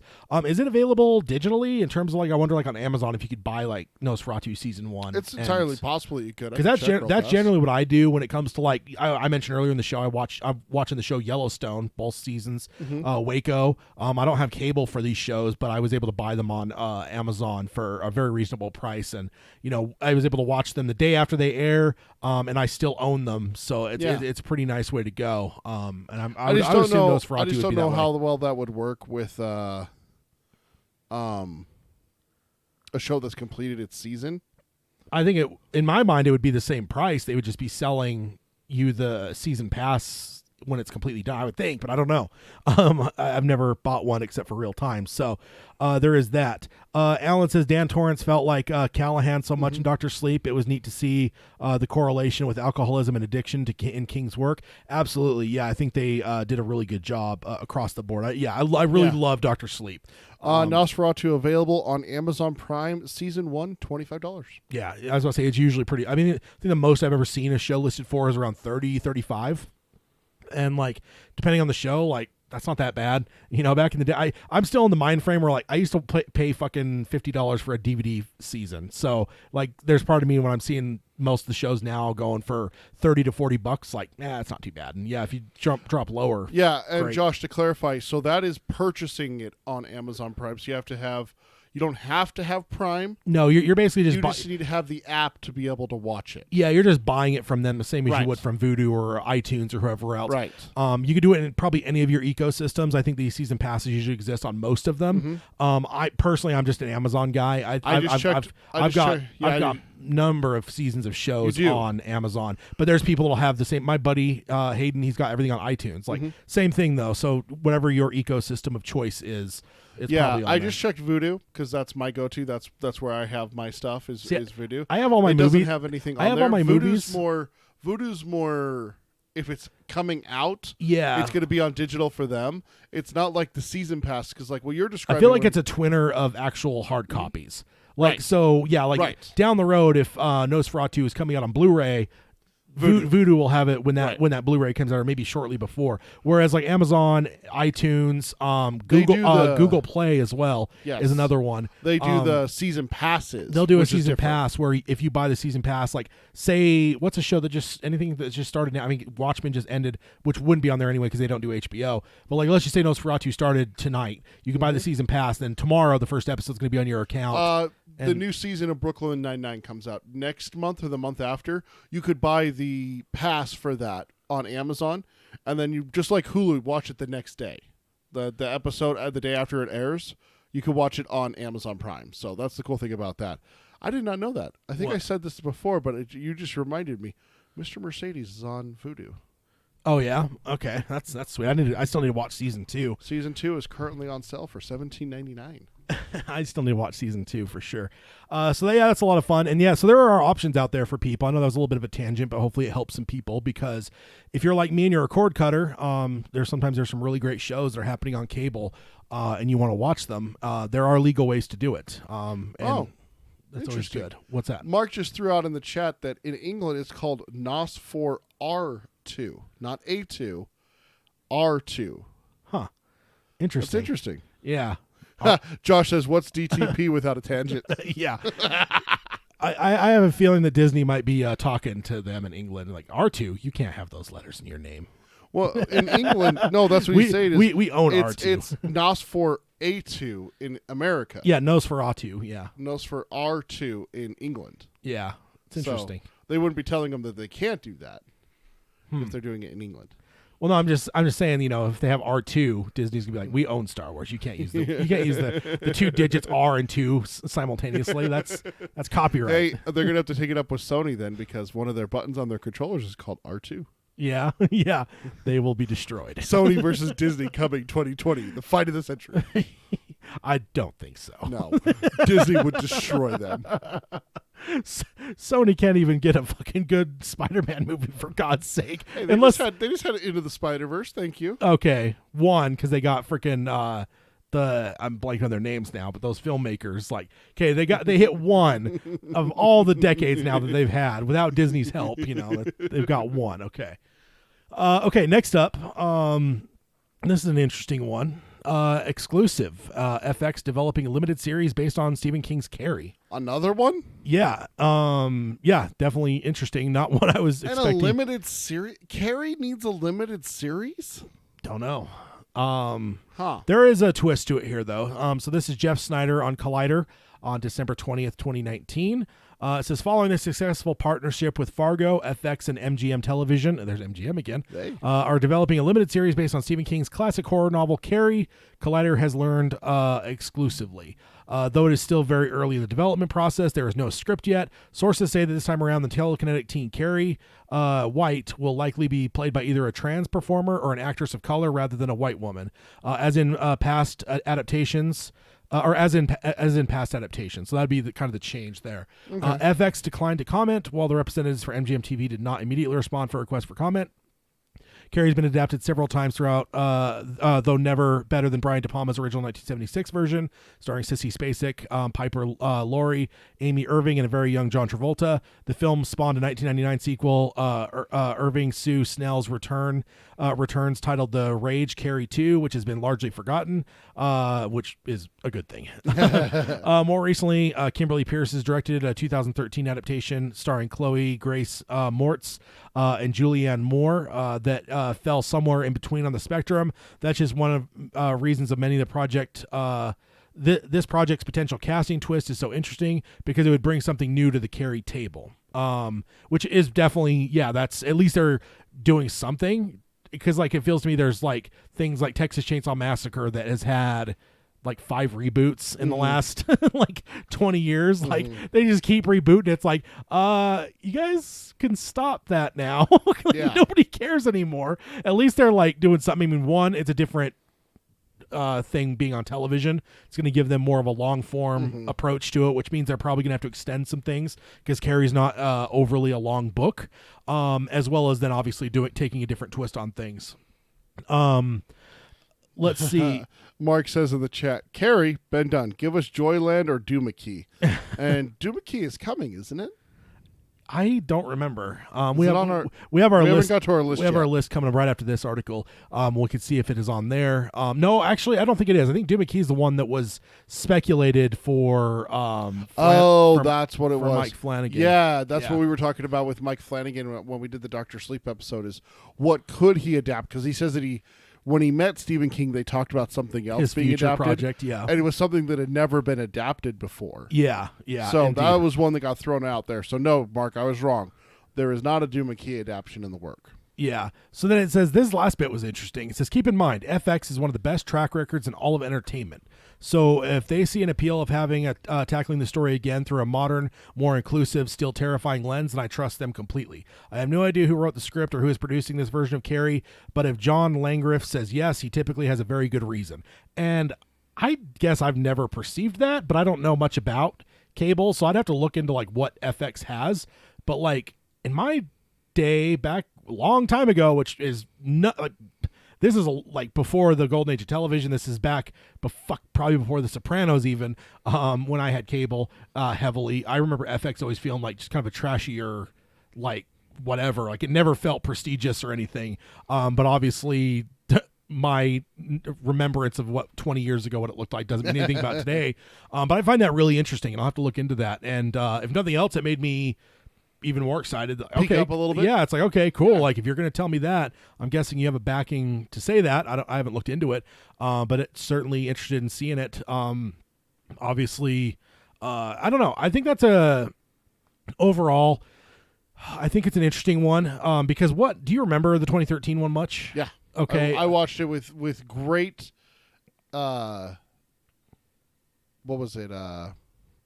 Enthusiasm going in.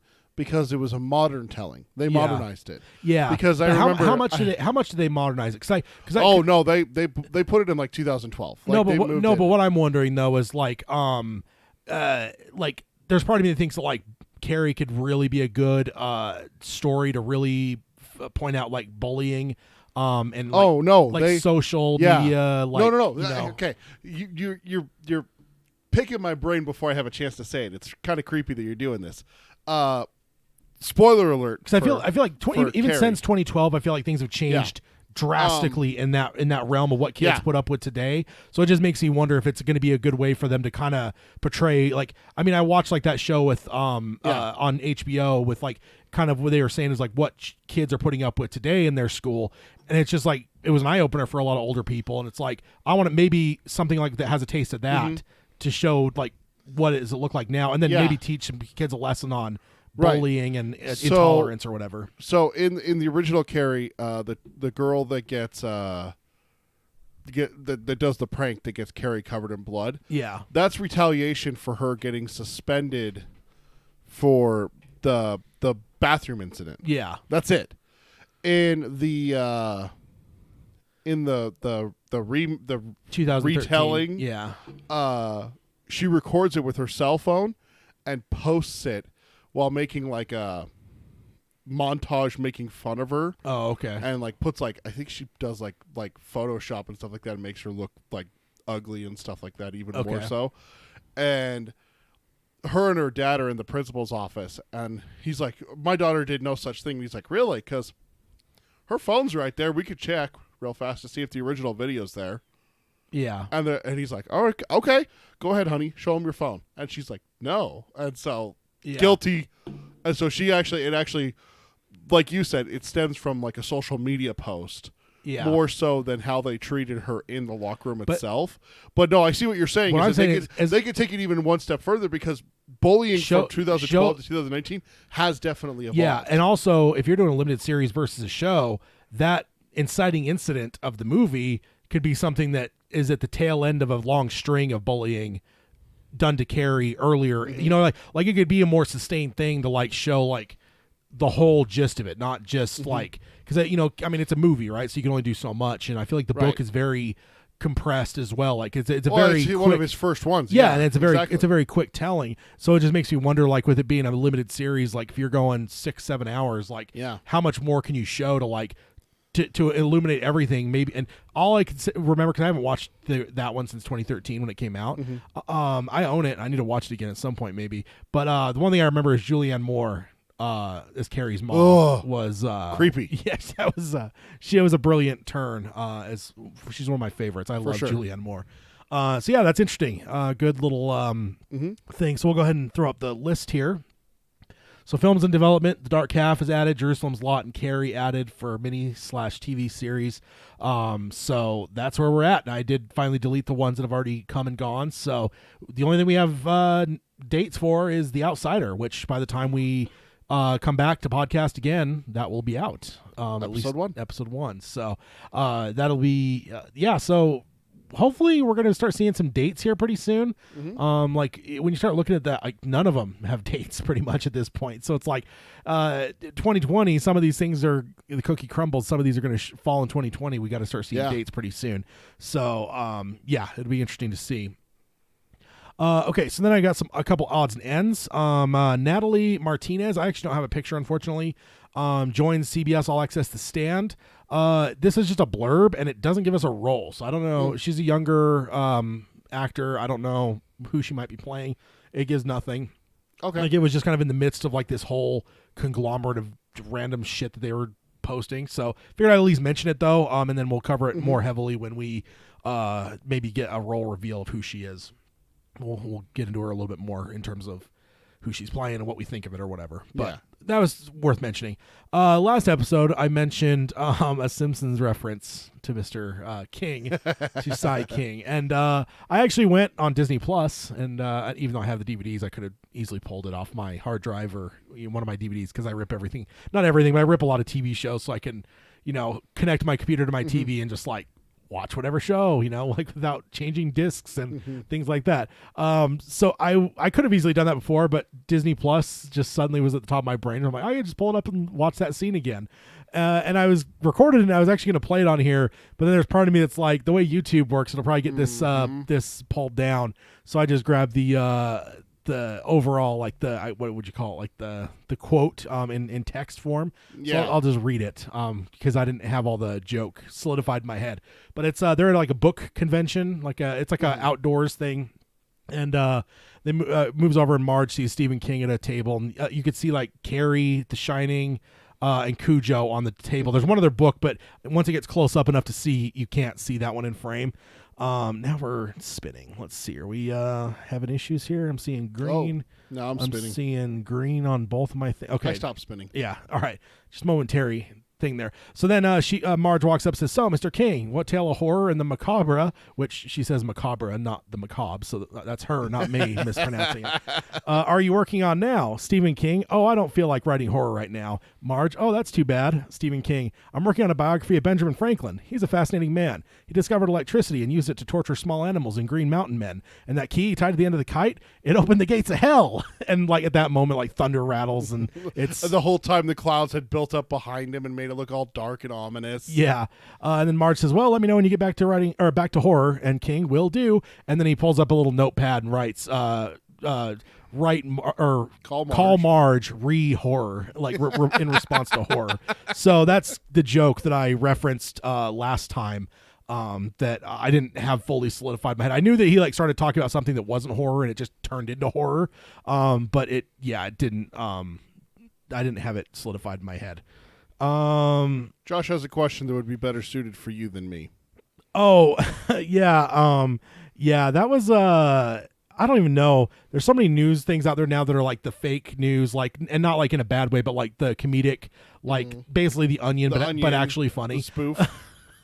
Yeah, like spoof things. I believe that's what Josh is mentioning. I actually didn't even think to pull it for the episode here, but basically it was a whole thing that King had an afternoon, so he decided to write the next Game of Thrones book in that time, and it was something like after lunch. It gave some thing where it basically was implying that within a day he'd have the thing written because he was between two books that he finished one before lunch, and he's going to start the next one tomorrow morning or so. It was hilarious. And I think Josh, I think it said like 400,000 words or something. He'll finish it by the time he's done tonight or something. Yeah. It was really funny. Just good joke at, the fact that Martin. Painful joke to maybe those waiting for those Martin books. But a funny joke in that we know that King is a fucking monster and can't be stopped. Like he's that dude writes more than I can fathom at times. Which is a good segue because that gets us over to our list here and the Palaver section. So we got our Stephen King checklist. So basically I'll just go through in chronological order and we'll just go yes and no. And right now we're both sitting again 11%, which is 8 books that we both read up to this point for Which is the Dark Tower. the Dark Tower series. So I'm going to skip those. So And you're still standing by it that I've read more than you. I'm certain, sir. I am certain. Now, are you thinking this is going to be like slight? You think this is going to be a wide margin? Like, I think you got a healthy lead at this point. Just in general, because see, I think my weakness is there's certain ones that I reread a lot, and true. It's maybe, and I also listen to a lot of podcasts. I read a lot that's outside of Stephen King, and is with all of that, it gets to a spot where it's like, oh yeah, outside of like a new Stephen King book, I don't know what I've read this year of his. Like, Yeah.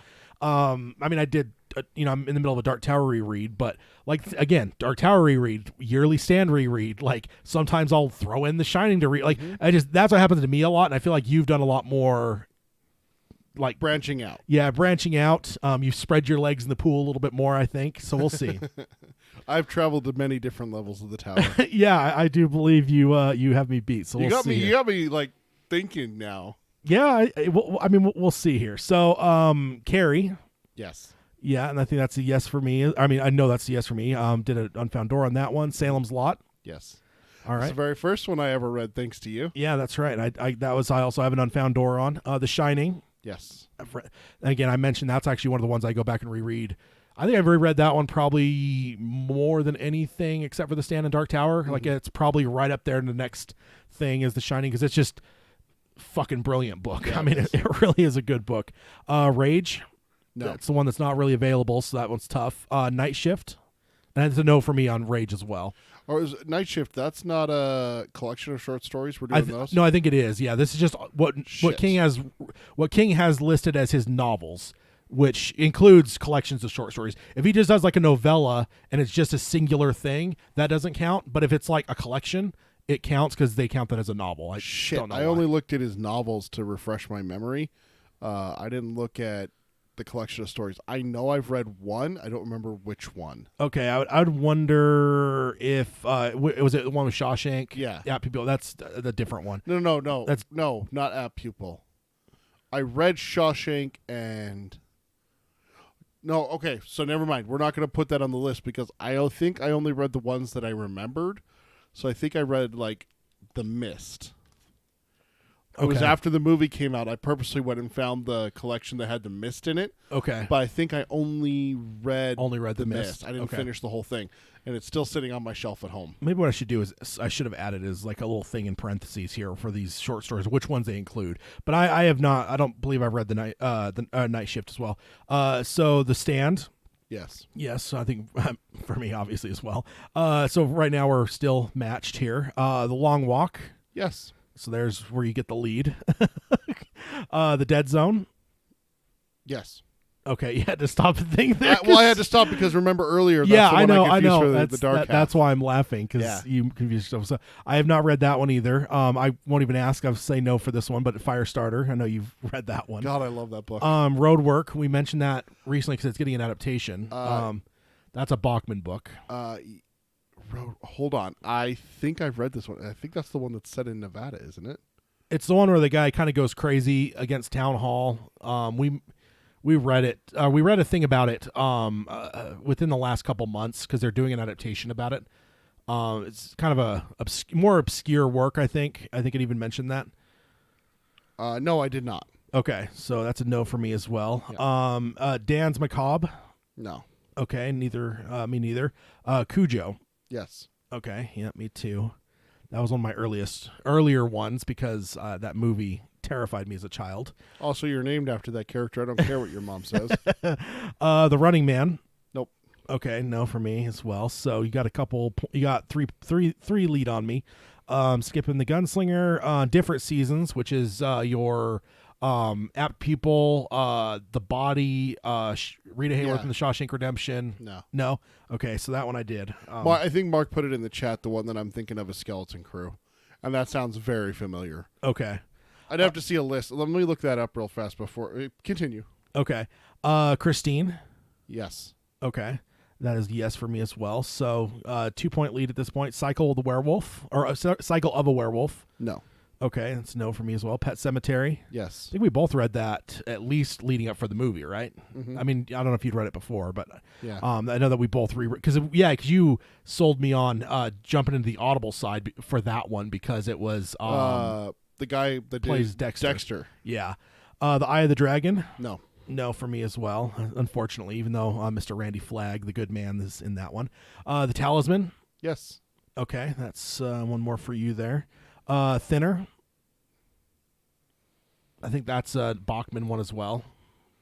There's 2 novels that were by Stephen King that were set like in Nevada is all I remember.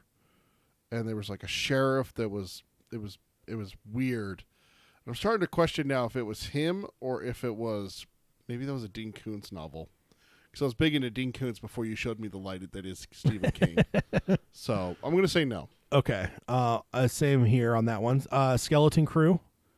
That's the one with the mist. So I'm still going to say no because I don't think I've read all the stories. Okay, and I'm same here on that one. I actually believe I got, and I've lost it, but I think I actually got one that they published The Mist on its own.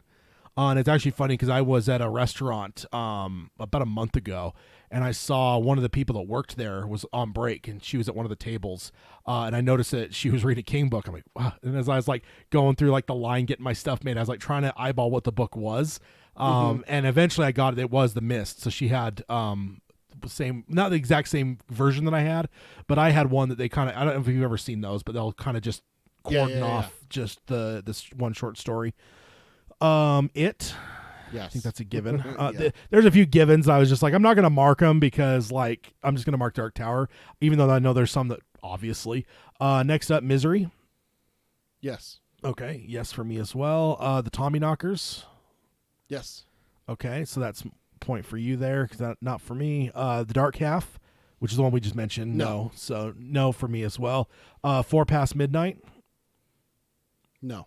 Okay. Same here. That's now we're into 1990. That was 1990. So then Wasteland in 91. Needful Things is 91 as well. Yes. Okay. Read that actually first time this year. Oh, okay. Because I think you hit some this year. Yeah, and that's a no for me. Yeah. That's actually really what kind of sparked this conversation is that you're like, man, I probably passed you by now. And I'm like, oh, come on, there's no way. And you're like, dude, like, seriously. Yeah, right now you're sitting at a 5-point lead, sir. Let's see. Josh says, "Is Cycle of the Werewolf his one great werewolf book? I've heard he wrote one, but I'm not familiar with it." Silver Bullet was his, wasn't it? Isn't that King? I'm not sure. I know the Cycle Werewolf is the one that gets mentioned a lot. Yeah, I don't know. That's definitely one I want to read, though. I mean, what he did with vampires is incredible. How could he go wrong with such a noble creature as a werewolf? Gerald's Game? Yes. Okay. That's no for me. I've watched the show, but I haven't got around to reading the book yet. Dolores Claiborne? No. Okay, it's no for me as well. Nightmares and Dreamscapes? 93. That one feels way newer to me. Silver. I have really strong memories of like my mom having that book, and I would have guessed it would have been late 90s, but Yeah. it's 93. That's a no. Silver Bullet is the film based off of Cycle of the Werewolf. Oh, okay. That's why I always confuse those two. Okay. So Nightmares and Dreamscapes? Oh, and Mark just said that in the chat. Sorry, Mark. No, I have not seen Nightmare and Dreamscapes. Read, but Not read it. Yeah. same here. Insomnia? Yes. Okay. No for me. Still no? Dude, it's like it's the book that's literally mentioned in Dark Tower 7 I know. as being the most related to the Dark Tower, and you still haven't read it. No, haven't. You've forgotten the face of your father. Rose Matter? No. That's no for me. Do you remember Rose Red? Yeah. Which was like everyone thought was King, but it really ended up not being. He was the pizza delivery guy. He had a cameo in it, though. Yeah, but the book too, because that was when we Yeah. were at our first job together, Yeah. which was both of our first jobs as well. But I was thinking about that one recently for some reason. I was like, I want to look into that one again because like that whole story is just weird in terms of like it was like it was basically published like it was a legitimate book, which I mean, not that it was trying to be, but in that like it didn't really tell you who wrote it, so everyone's oh, it's Stephen King wrote it, you know. But then long term, you end up finding out he didn't write it. But every time Rose Madder comes up, I always think of that Rose Red as well. Getting close to that time period too. Rose Madder's 95, so we're getting close to, because that would have been what, 2001 ish that Rose Red was a thing. Yeah. So what am I missing in the chat here? Insomnia was a tough read. So Josh says, Mark says yes to all so far. Damn, Josh Mark. says go Mark. Alan says Insomnia could be a TV movie or a single season show.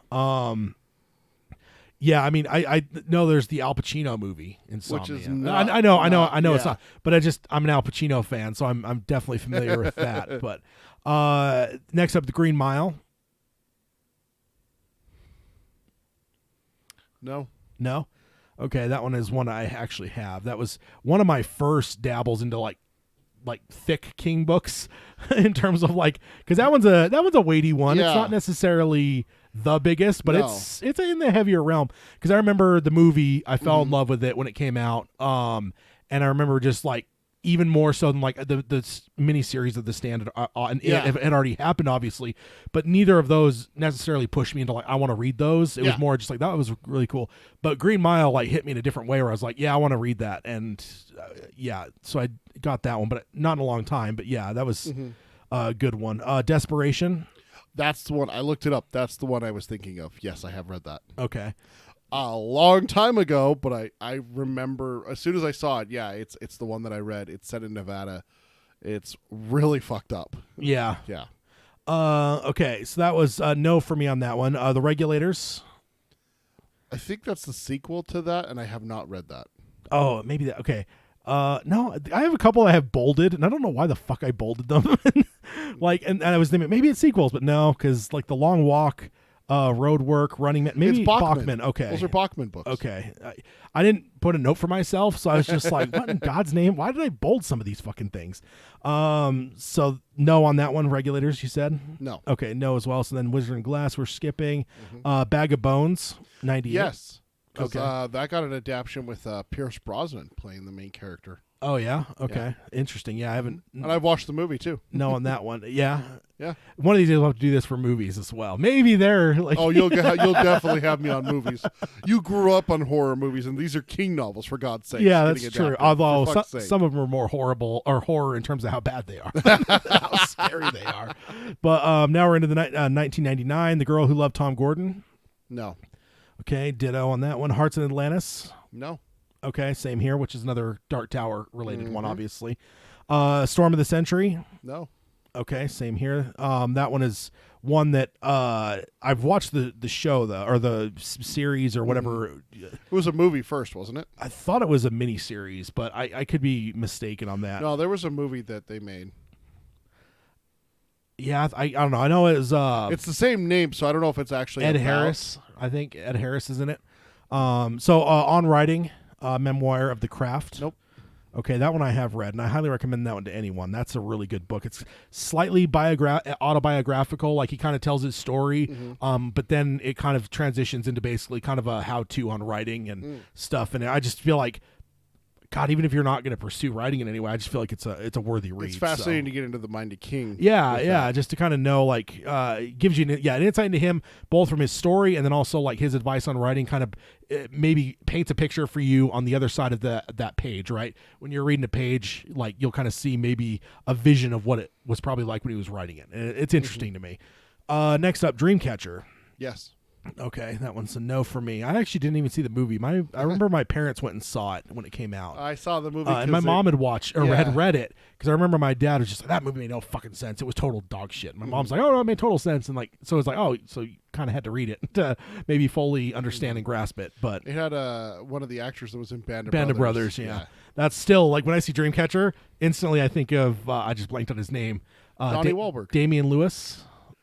Is it Damian Lewis? I thought Donnie Yeah. Wahlberg was in it. No, I thought it was Damian Lewis. It is Damian Lewis. You're right. Yeah. Yeah. So next up, Black House, 2001. Okay. Yeah, you're getting a healthy lead, sir. Everything's Eventual. Nope. 2001. Okay, same here. From a Buick 8. Yes. That's one we mentioned is getting an adaptation pretty soon. Yeah. And then we get into The Accident, because now we've got 3 Dark Tower books. And then we're into the more modern era now. 2004, Faithful. Mm-mm. Okay. Nope. Same here. Colorado Kid. Nope. Okay. Cell. Yes, I have read The that. cell phone. Yeah. Not seen it, read it. Yeah, I haven't seen it either, but I did read it. Because that one, we were working, and I remember when that came out, because there was a pallet of books at our place of work, and I think I bought it, and I was like reading it on break and stuff, like that kind of thing. But yeah, can't go wrong with Uncle Stevie and zombies, right? Lizzy's Story, 2006. Nope. So that's kind of a follow-up. We talked about it earlier. Kind of a follow-up on The Accident in a lot of ways. Maybe his way of working through it. So actually, this doesn't make any sense about Bolding now, because he wasn't writing Richard Bachman in 2007 with Blaze. No.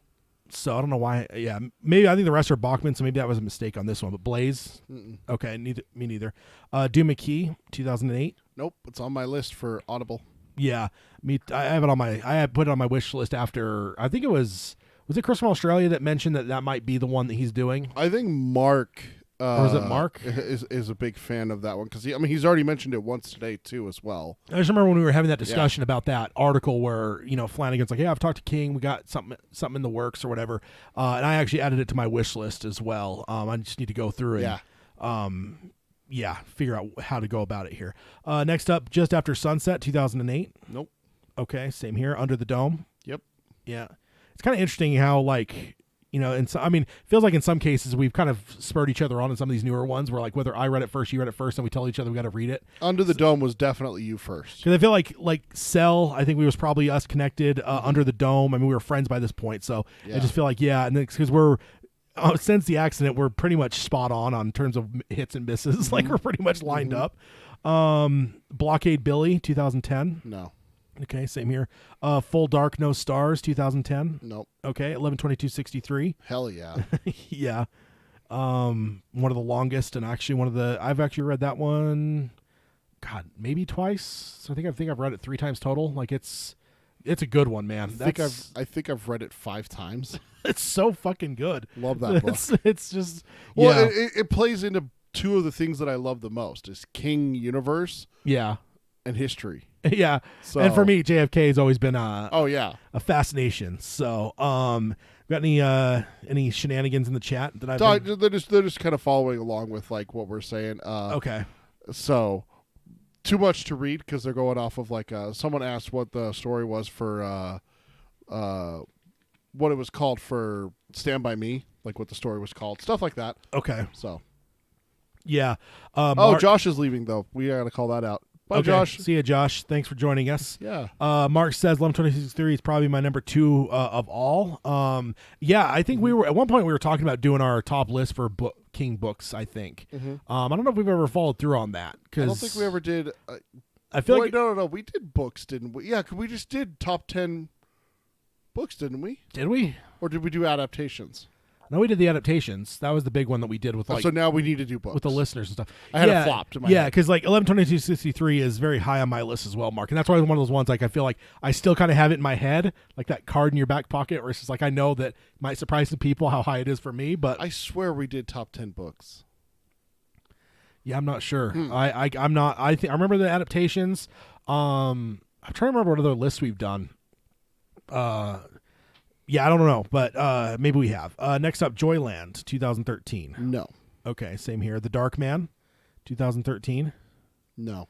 Okay, same here. Dr. Sleep. Yes.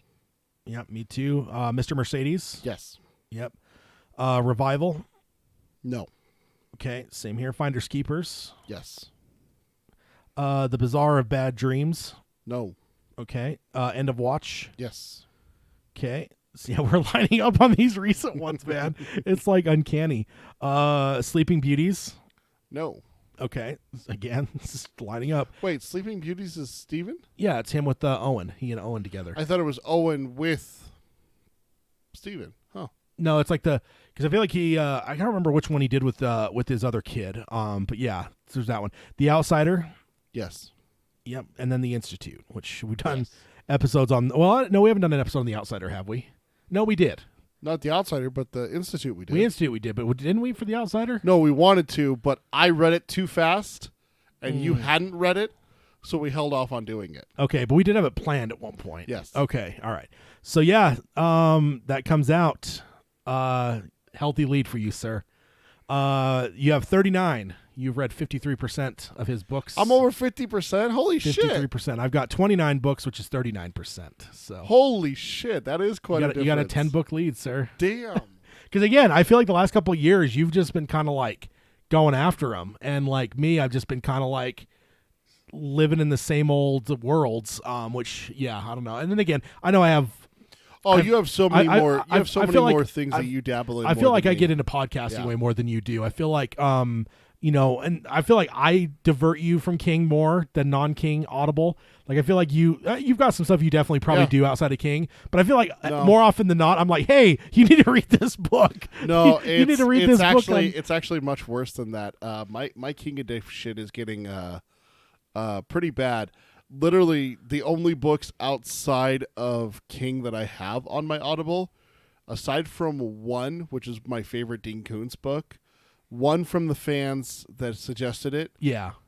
For Dean Koontz. So I have 2 Dean Koontz books, Stephen King, and every single book you've recommended to me. And that's the thing is like I feel like I said, like me, I'm like constantly like just like God, I'm in the mood for like true crime, or I'm in the mood for World War II or whatever. And I just feel like because of that, like I'm just like, and then like I'd say I don't know, I'd probably say it's under half of what I go through that's not King I send your way, because I try to be judicious about it. I don't want to just be like constantly like, hey Peter, read this, but there are some where I'm just like, dude, this is so fucking good, and I know you well enough to know that you'll be into it.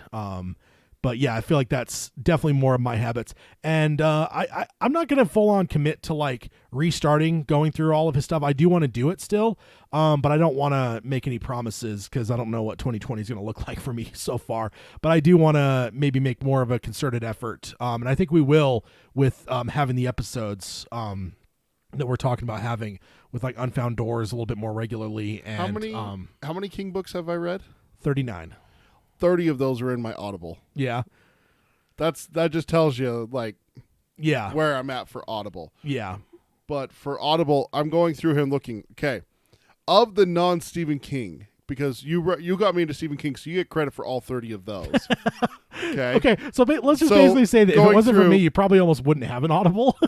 I wouldn't listen to audiobooks. If it wasn't for you, I wouldn't, because I never got into podcasts. I never got into audiobooks until we got into them. I do have to mention on that the first part of that Stephen King joke in The Simpsons before they moved to Stephen King, when they're walking into it, it says like Springfield Book Fair or something, and then below in parentheses it says this banner is available on audiobook.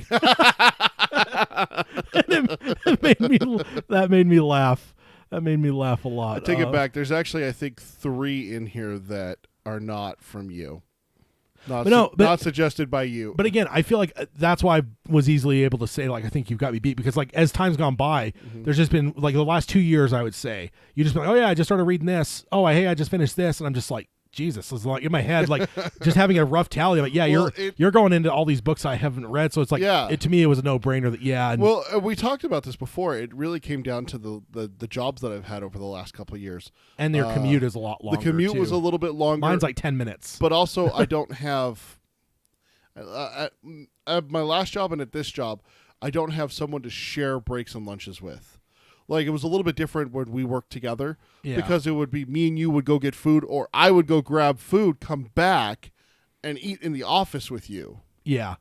So I wouldn't be like listening to an audiobook or a podcast or anything like that. Yeah. As much. But now it's like I get 2 15-minute breaks, so half hour right there, half-hour lunch. Okay, there's an hour, plus 2 30 to 40-minute commutes every day. So I'm at 2 hours. Yeah. Roughly, depending on traffic on the day. And then every Friday I do laundry, usually by myself. Sometimes my wife comes down and hangs out with me. Yeah. But usually it's just by myself, and I just sit and just listen to my audiobook. Yeah. So I get that. But also, like, to your point as well, you get that branching out. Like, it seems like every time I talk to you, you're like, yeah, I'm currently listening to Bill Burr's podcast. Yeah. Like, I'm going really hard into his podcast. Because it's like you just bounce from subject to subject. Yeah. You're like a pinball. Yeah. You just go back and forth. Sounds about right. With me, it's like, once I get into a King mood, man, I stay there for a long time. I'll be like, Yeah. oh, man, I'm in a king mood. Okay, let's read 11/22/63. Man, that was fucking great. It was also great to see Richie and Bev. Fuck, I want to read it. Yeah. So I'll read it, and then it just cascades from there. And honestly, I just finished that book that you recommended to me, that now history one. we should keep this up to date, by the way. Every time I finish one? Yeah, when you finish one, just shoot me a text, and I will make sure I get it added to this, so we can keep this as a long-term counter. Maybe we'll pop in and go, hey, what's the count currently? Because How many more books did Peter read in 2020? one of my goals, though, is to read a little bit more and expand into ones that I mean, I'm going to read The Stand because I'm off course on that. But I do want to hit some, and some of these have adaptations coming up that I haven't read. So it's like, I need to get into those. Well, and I got to be perfectly honest with some of these. Last episode, you caught me doing it. I was adding a couple to my Audible list. One of them that I added was From a Buick 8. Some of these I read like back in high school when it was like, okay, I need something to read at night before I go to bed. That was my Audible back then. You know, that's when I read. Yeah. Is I would read for an hour or two before going to bed every night. Dreamcatcher, From a Buick 8, Desperation, Salem's Lot. Some of those I bought on Audible since then. Carrie, Firestarter. That's where I read all those. Some of those I bought on Audible since then. Tommyknockers. I hated Tommyknockers. I thought it was the stupidest fucking book I'd ever read. Yeah. And I read Dean Koontz, for God's sakes. But I think I need to go revisit it because I was 17 when I read it the first time. Yeah. I'm double that now, so it's like I need to go give it another shot. Yeah, definitely. I mean, of the ones that you've read, is there any that you probably feel that maybe you wouldn't revisit? Just since we're kind of on the topic of what we have and haven't read. I'm going to struggle to go through Tommyknockers, I got to admit. Yeah. I'm not going to lie. Dreamcatcher's one that it was interesting, but it was way out there, so I don't know if I'll ever spend a credit to buy it on Audible. Yeah. And dude, I just don't read real books anymore. Audible's where it's at for me. Yeah. Mark asked in the chat, have you guys got into Joe Hill yet? I've read That's Nosferatu, right? I've read Nosferatu, and I've told you to read that one, and I think you have. I bought The Fireman, I think is what it's called. And I bought that and Nosferatu for my vacation in 2016, 17? Was it? No, it was 17. 17. Because it was Star Celebration with one parent, and then my other parent to Cancun for the family wedding the family. So I bought them both in that time period, and I ended up not listening to any of them. Like I did it for I could have it for the plane and stuff. But then I ended up downloading Star Wars onto my tablet. And then watching Star Wars in both cases. So yeah, I didn't get a chance, but I did finally get to Nosferatu. I haven't got to The Fireman yet. But I did really like Nosferatu, so I definitely want to jump into that into him a little bit more at some point. Looks like also Jack showed up. Hey, Jack. In chat. So how's it going, Jack? So Mark kind of have dabbled. I'd say one book, but I really love Nosferatu though. I really enjoyed it a lot. And Mark, you came in late. You missed where we were talking about this list earlier in the episode. This is available now on our website. So if you want to go get the list and have like a check box and everything like that for the couple, because you said you missed a couple. Yeah, it's on Google Sheets is the way I have it built. So if you use Google Sheets, there's a link for you to just be able to just basically it'll make a copy into your drive and you could do your thing with it and check it off and it'll add it up the same way it is for mine. If you're not into the Google Suite type stuff, then there is a PDF that you can pull and use that way. So that is the list. And as I suspected, you've got me beat by 10. Damn. By 10. Like I said, it would be wide too. I didn't think it would be like a nail biter. I'm honestly shocked not by the number that I beat you by. You kind of got into my head and made me realize that I probably have read a little bit more. I looked through my Audible after the first time and I was like, that is quite a bit of King there. I don't know if Ted's ever mentioned like other books that he's read outside of me, like Cycle of the Werewolf or Eye of the Dragon or any of those ones or anything like that. Like we've always talked about it, but yeah, I'm kind of like there's part of me that's like almost dead set on getting my hands on Rage somehow. Yeah. Whether that's on eBay or something, because like I was even looking into Audible and not Audible but Amazon because I thought it was part of some kind of package. Yeah. And I don't think it's even on there. I think maybe I had misread something, so I don't think it's even something that you could buy actively. I think it might be one of those things that's there for a third party seller. So I might have to, but I do want to read it because I mean I know it's out of print for a reason stuff, but like I don't know. I still think it'd be worth a read. So there's part of me that's like the completionist side where I'm just like, if I'm going to read them all, I'm not going to like read them all but skip that one because he fucking is not publishing it anymore. Yeah. Like, no, that's not the way my brain works. So. Jack said, "Hey guys, I'm thanks, I'm good. I actually just got back from watching The Rise of Skywalker. I won't give out any spoilers though." Good man, Jack. Yeah. You've remembered the face of your father. For that. Indeed. So Mark, I guess he says, okay, cool, I'll look into it. Thanks. Is he talking? Oh, for the list. The okay. list, yeah. Okay. Yeah, so that's the list there. And yeah, it's we'll keep it updated, and maybe every so often we'll just kind of check in with it, pop in, and just not go through it all again, but just look at the percentage and numbers. Just set like a calendar reminder for like June or something. Yeah, check it every June and December, twice a year to see. Or yeah, we we even just. Well, I'm trying to think actually. As I was say, maybe we could do it every numeric thing on a round table. But the problem is that would be.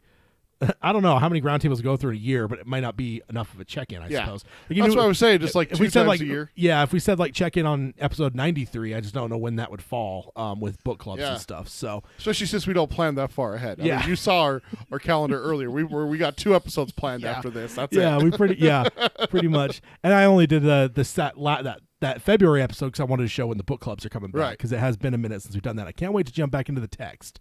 Hopefully some news will happen. Over the new year for the show, but certainly excited to talk about the actual text at some point too. So okay, we have a question here to prove whether or not you're evil or not. I think this is finally going to show it, Tad. I'm obviously keeping my head in the sand, just like always with the Dark Tower series. I've unsubscribed. Don't even ask, sir. Only pain will it bring you. I've unsubscribed from movies and television subreddits. I don't get the alerts or anything like that.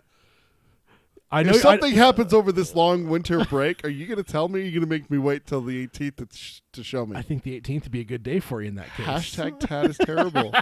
You're a monster. It's the break. Like, you can't. Really? Wow. As I'll say, sir, like I said, don't ask that question. Only pain you will find if you go into the archives. Okay, so that will leave us to let's go ahead and do our normal thing to close. Will be to do a couple emails. Emails. It's the emails. Tad's gonna read us what people wrote to us. That's not getting deleted, right? God damn it. That's an old one now, and when I really think about it. Yeah. Like the fact that I was like talking to you that way, like we weren't doing live or anything. Nope. I'm like, because like saying not going to get deleted, that means like, yeah, that's when we were recording, and I'd go through and edit and spend almost triple the time or double the time it took to record it to go through YouTube. and like delete things. Yeah, so no, that was a long time ago. But. That's back when Tad actually put work into the podcast. Now he's just lazy. He's just like, post it. Yeah, it was just I mean, to a point, yeah, because it was honestly, there's part of me that was kind of ridiculous the amount of time that I put in. We actually talked about this a couple episodes ago. We finished up, and I'm like, you just save it and post it, right? And you're like, yeah. I mean, there's a couple of things I do like for audio quality type stuff, but like in terms of like, I don't know. I mean, the only exception is if we have like a serious buffer issue with YouTube, to where we stop and don't do anything for like 2 minutes waiting for it to fix. Like, I'll go in and delete that from the podcast side. Good. But like, I don't know. I don't even know what I used to delete, to be honest with you. I really don't. Like, I don't know if it was. We actually had some flubs a couple times because especially like the book clubs was rough the first couple episodes. Little peek behind the curtain here before we dive into emails. There was a couple times where you had to catch me. Like, I remember one time in Gunslinger we were talking, and it was like it was something about Allie, and like we hadn't got to the confrontation where he mows down the town. And I'm like, yeah, it really sucks how she turns out, like, getting gunned down like that. You're like, dude, like, no spoilers. Yeah. I was like, oh, fuck. Yeah. I was like, okay, hold on. I had to think and, like, reprocess and pull that sentence back in. Yeah. And then find another way to go at that point. Yeah. But something along those lines like that is something, there was a couple times where you're like, dude, no spoilers. And I'm like, fuck. But I don't take notes or anything, so I think I would have just, like, gone through I went through and listened to the whole thing and just like did some minor tweaks and like edits and stuff. And like now it's just like I go through and I do a couple things to like make sure the recording's clean. Yeah. And then convert it to MP3 and do it with the new computer. Yeah. That takes stuff. All that stuff takes like half the time my old computer took. Yeah. My old computer, I'd be like, okay, hit like one of the things where it's going to go through and remove all like the background noise or whatever. Yeah. And like it would legitimately take 20 minutes or so. Like now it's like 5 minutes or go so. drive, go get food, come back, and it'll be done. Yeah, pretty much. Do you remember how we used to market when we flubbed? No. I mean, We would be quiet for about 5 seconds so that you would just look for the dead spots. yeah. That actually, And then you would be like, oh yeah, I need to go Dude, here and find out what there's that some was. people that use those little clickers that you get like when you're playing like a game, like and they like you make like a really loud clicky sound. You know what I'm talking about? Yeah. Like it'll be like Jeopardy board game or something, yeah. like something to where whatever.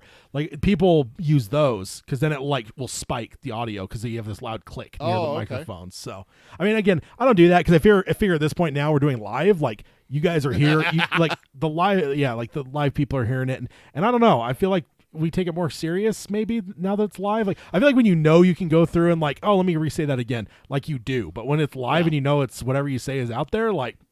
Then it's a different mindset, I think. It's also the fact that we've been doing this for so many years, And that we're too, just like, yeah. fuck it. That too, yeah. If it's out there and I flub so well, yeah, exactly. just Okay, like so, earlier with me thinking that I read the dark half, but yeah. it was the Dead Zone that I had read. So Speaking of Allie, there you go. hey, 19, huh? say thank you, Si. Well, she doesn't. She doesn't want to No. say 19. So we'll jump on into it here. I'm going to do a couple emails and we'll close up shop. We both have Christmas parties to go We to do.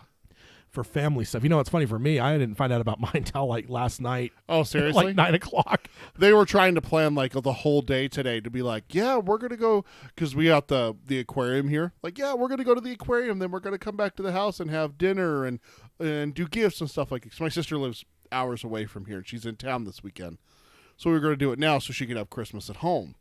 And they're like, yeah, let's do it Saturday. We'll go hit the aquarium about 2, and then we'll have dinner. And I'm like, yeah, that's not gonna work for me. I record at 3, and they're like.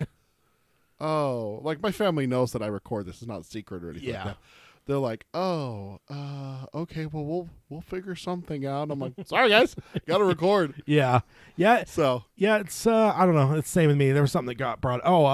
Hayden had an extra ticket because it's like he bought a bunch of tickets for Rise of Skywalker. oh, okay. And then his parent, like I don't know, his parents like they're going out on vacation. They always go on vacation this time of year. Oh, okay. And I don't think he remembered that, so he bought tickets. So he had an extra ticket, and he's like, "You want to go?" And at first he told me it was Sunday. I'm like, "Oh yeah, I'm down." And then he's like, and then like a month later, he's like, "Oh, actually, shit, I just realized it was Saturday." I'm like, "Can't do it," because it was like a 3:00 show. I'm like, literally, or I think it was a 2:00 show. So I'm like, no, like when you're an hour into the movie, I'm got a podcast that needs to start. So like, no deal. Yep. No dice. Okay, so the first email is from Hans. He says, "Heil Gunslingers." Heil. He says, "I follow your podcast. I've followed your podcast for a while now." He says his Twitter handle is at HWVW. Just finished your latest episode. Thank you for your work. And yeah, he's awesome. He does a lot of tweeting in our direction and everyone's direction. I know he's throwing some stuff towards Glenn Mazzara and that kind of stuff too. He's pretty active on Twitter. So he says, really excited about the upcoming Dark Tower TV series. Been trying to get in touch with the actors for autographs. So far, I've gotten Ivan K. and Jasper Plakonin, which is awesome. I think he may have had. If my memory serves me, which is always in question, I believe he's maybe gotten more since this email was sent. Just from what I've seen on Twitter. Okay. But at the time he sent the email, not the case, just the two. Says, keep up what you're doing. I like that. Long days and pleasant nights. So just a short email. Thank you, Hans. Thanks, Hans. Good to hear from you. Because I definitely seen him on the social media, but like I don't think our social media following fully reflects our listenership. I think there's some people that follow our Twitter for sure. I don't know about the Facebook as much, but Twitter I know for sure that our followers are significantly higher than our listeners, which doesn't matter. But it's good to be plugged into the whole community. But it's always interesting when we finally see something from somewhere. Oh, okay, cool. I see him on Twitter. It's good to know he listens. So next up is Rich from Massachusetts. He says, "Heil Gunslingers." Heil. He says, "I'm on vacation from Massachusetts to the Grand Canyon, and on our travels we made our way up to Utah to see Bryce Canyon, and it made me think of you guys." And yep, that is right in our, I won't want to say in our neighborhood, but it's Bryce Canyon? Yeah, down south. Yeah, down by St. George. Yeah, down in that region. Southern. My family used to have a cabin right near Bryce Canyon, and we knew a guy that was basically had been up there basically when there's nobody, so he had like all this land he owned, and he actually I think he ended up owning some land, but he ended up giving it to like the Girl Scouts, but he still had access to it, and we were able to go up and basically got to a spot where it's literally the start of the Bryce Canyon. It's like to the where po- it like starts to the point where it's like a foot. Jeez. So it's like I jumped over. I'm like, oh, I jumped over the Bryce Canyon. Oh, you badass motherfucker. It was really Damn. cool though. But yeah, it's a really cool area. I've never been down to the Grand Canyon, but I've been to Bryce and Zion's down in southern Utah. He says, LOL, I'm semi-new to the podcast. I heard you guys like to hear about journeys with the Dark Tower series. Oh, yeah. So I wanted to reach out and share mine. And yes, you are definitely right. We love those. He says, I'm 25 now, but my first encounter with the books was in 7th grade. I had picked up The Gunslinger out of my mom's bookshelf because I needed a book to read for study class. In parentheses says, by the way, this is the only Dark Tower series book she had, and I don't know why. That's interesting. Yeah. But definitely one of my ilk that the Stephen King gene sounds like maybe is passed on from mother to child, because he says the only Dark Tower was the only Dark Tower book, but I'm guessing she probably had some other Stephen King books, would be my assumption. Hopefully. I never finished it, and I was definitely lost the book somewhere in time. Last summer, I had seen they made a movie out of it, and I was excited for once to be able to say I've read the book before the movie, but also thought I should actually finish the book first. I got the audiobook from the library and listened to it till the end, and I was a little discouraged when I realized that there were 6 more to go. Oh, damn. I'm not laughing at you, but that's got to be rough. Oh, I'm laughing at you. Hashtag Tad is terrible. It's not directed at me, so I'm like questioning it. Yeah, you're usually, like, this is... Usually it's not at a fan, it's at me. It's like, yeah, this is weird. I don't have a dagger sticking into me when I say it. It's like that you'll flinch when you expect someone to hit you. Yeah. It doesn't land. You're making it sound like it's like an abusive relationship we have, sir. A little bit. And then he says, but I'm not much of a reader, but I could not stop when I started drawing the 3 and probably listened to all 8 books within 5 to 6 weeks. Wow. So definitely got pulled in, which is awesome. So I guess kind of answering the question and almost inadvertently about if he stalled on the series, one of the questions we asked people, he did in the middle of book 1 and then came back to it and breezed through the whole series. He says, I came across your podcast when I finished because I didn't know anyone else that had read the series and had no one to talk to about it. After listening to your podcast, I have taken your recommendations and have listened to The Stand, Salem's Lot, and then have recently just finished Under the Dome and started his newest, The Institute. Ooh. So that's awesome. Good collection of books to read for sure. He says, I love the book club series you guys do because I also like being able to analyze things you might have missed or didn't understand at the time. I was not a fan of the movie. It was okay, but I do understand the lack of time in one movie. Love the podcast. Keep it up. Long days and pleasant nights. Oh, thanks, Rich. And maybe you have twice the number. Yeah. He says, P.S. I know this is a throwback, but to a convo you guys had during the roundtable, you guys asked if there's a way to stop the loop. My take was that Roland's punishment for not leaving the tower alone was a repeat history with no knowledge of doing it. He says before he gets to the tower that he has gone beyond Ka, so I assume his Ka is to save the tower, but never to enter it and see the top. Which, yeah, I think that's kind of that's a different, maybe a way of phrasing it, maybe a different angle to look at it, but that's basically what mine is that like after Algociento, like you save the tower, and he even gets pretty much assurances that the beams will heal themselves. So really, there's no reason for him to pursue any further. He should choose family and love over the tower, which is something that he hasn't done since he was a child. I mean, he abandoned Susan to her fate for the tower, and ever since then his whole life has been that. So I feel like it really is undoing that. So his curse is that if you don't give it up, you're going to keep going through this shit. So definitely agreed with you there, Rich. So awesome. You think that he abandoned Susan for the tower? Yeah, doesn't he say that No. in terms of when he's telling the story, like that he kind of knew that she would be in trouble, but like there's an element of like No, he'd already seen the wizard's glass, so the whole tower business with the wizard's glass doesn't come till after. He makes a choice knowing that she's safe to go after Farson's men. It's not the wizard glass comes after, because then he finds out and has a suspicion that something's wrong. And then he looks in the wizard's glass, and that's when he watches her die. And then it pulls him and shows him the tower and everything like that. And he's like, well, I have nothing left, so I've already lost her. I'm not sure exactly, but I'm pretty sure that there's some point that he basically makes a connection that, Susan was given up in a way. It was the beginning of his damnation in a lot of ways. So I'm forgetting the exact mechanics of it, but yeah, I definitely think that it's his only salvation is going to be to just forsake, maybe save the tower if he must, but forsake. He can't go to it basically. Yeah. You know, kind of one of those fun things for me is that for the longest time I hated Susanna for leaving him, but now I'm at the point where it's like Susanna's giving him the rope that'll help him to his salvation. You know, she's To get him out of the hole. Yeah, he's paddling in the fucking water in the fucking vortex. It's gonna suck him to another cycle, and she's throwing him a life preserver, saying "fucking grab on, let's go," and he's just tells her no, basically. So kind of an interesting. I don't know, and there's different interpretations, but yeah, Rich, I'm definitely in line with what you're saying for sure. So definitely interesting. And again, what is it? We always come up with the ending, right? This one waited until the very end, but it always happens. So, Mark says, well, no, Alan says, Merry Christmas, fellas. So I wanted you to see that. And then Mark says, yeah, Merry Christmas, guys. Hope everyone has a good holiday. And Mark goes on and says, it'll be my first with my daughter. She's 9 months old and just perfect. And Jack asks him, amazing, Mark. Congratulations. How old will she be before you introduce her to the tower? So you were introduced to King at 5, is that right?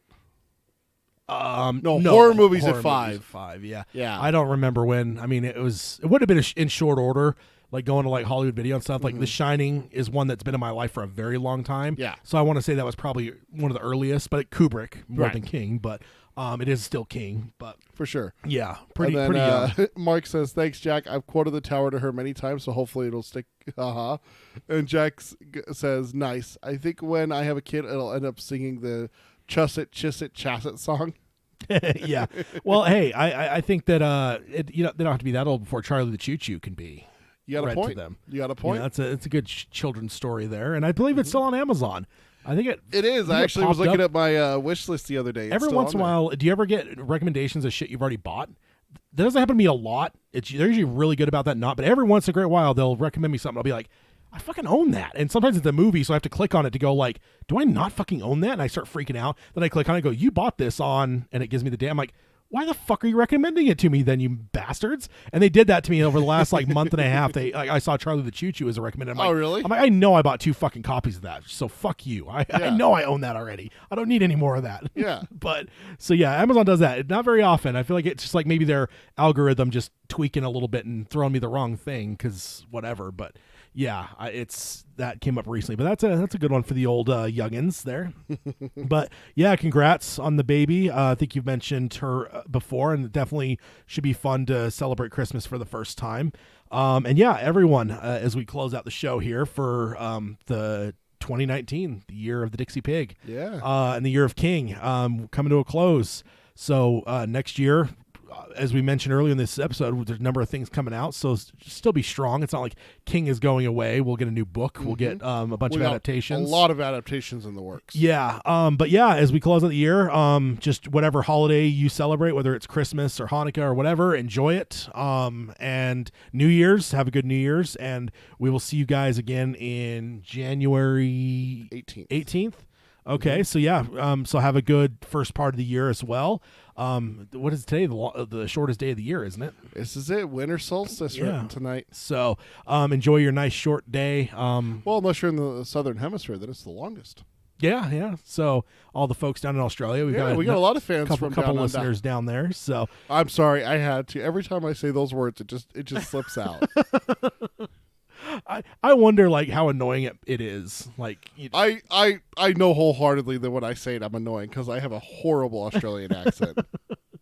Yeah, I can't imagine that there's certain things that are just annoying. I don't know. We hear it here too, and being from Utah, there's things that we'll hear when we talk to people from out of state or if we go out of state. So we hear all the stuff too. It's always the same thing that I hear. It's like, how many wives? That one, and then it's always the one that I actually, it was really funny. I was talking to a person the other day. He's like, oh, where are you from? I'm like, oh, I'm in Utah. And he's like, oh, how's the church treating you? I'm just like, oh, God, dude. Yeah, so that is it for this episode and for 2019. So we're really excited about 2020. We got a lot of cool stuff. Yeah. We got some Unfound Doors for sure for the Shining adaptations. And then we'll probably have at least another Unfound Door next year for a book. We'll be back into book clubs. And I think it's going to be a fun year. Hopefully it'll be a year that we see the start of the Dark Tower series on Amazon as well. Hopefully. So we'll see you guys it'll be a couple weeks, but yeah, have a good holiday. And as we always say to sign off, long days and pleasant nights. You want to do the closing stuff first? Oh, I guess we didn't do that. Yeah. That's true. So if you want to subscribe to us or rate and review us, you can do that on Apple Podcasts. You can stream us on Stitcher. Find the show notes, darktowerpalaver.com. The list that Peter and I went through, there's a downloadable version of that. If you have Google Suites, it'll download to your basically make a copy on your Google Drive, so that basically I had to make it a way to where a bunch of people could download it, and because like if I just put up a copy and share it, then everyone would be grabbing the same copy and it could be a huge mess. So you can do that, or if you don't have Google Suites, you can pull a PDF and do it by hand. And I hope you do use like the calculator with the huge lever and like the visor and everything. You can do that. Get the pegs. The old pegs, counters. Yeah, exactly.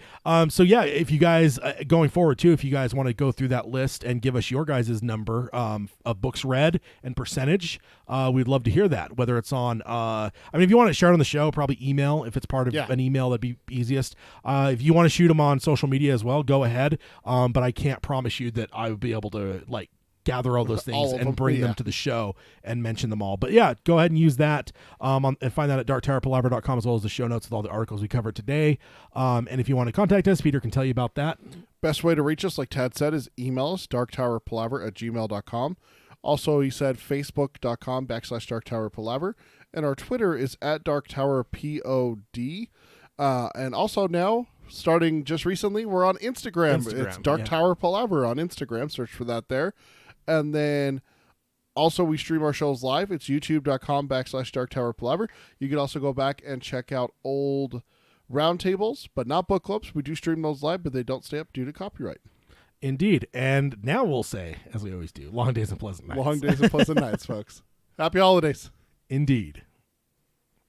All right, and everyone in the live chat, thank you guys for joining us. It's been a fun year. I can't remember when we started the live chat, but I do think it's maybe closer. I know 2019 was certainly one of our biggest years for doing live streams. If we started in 2018, it would have been we started in 2017. Live streaming? Oh yeah, YouTube? we were doing live streaming before, because live streaming was with YouTube. That went hand in hand together. We were on YouTube before the movie came out, and the movie came out in 2017. Were we? I don't remember that. Oh yeah, we've been live streaming for a while, dude. Yeah, interesting. It doesn't feel like it, but either way, yeah, it's been a good year. We definitely appreciate everyone that's joined us today and throughout the year.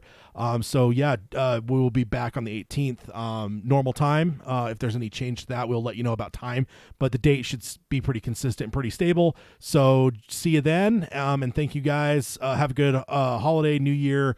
Have a safe and happy one.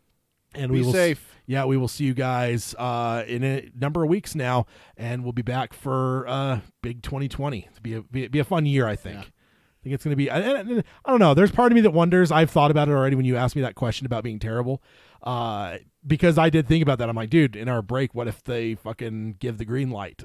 Like, how are we going to handle that? So we'll definitely figure that out. But I certainly, I mean, I don't know. It's. We'll see. Yeah. You're glaring at me. I don't know why. Because I don't trust you. Yeah. You know I don't. All right. Thank you guys, and see you in, I don't know, what is 3 some odd weeks? Something like that. 4 weeks? Okay. Yeah. See you then.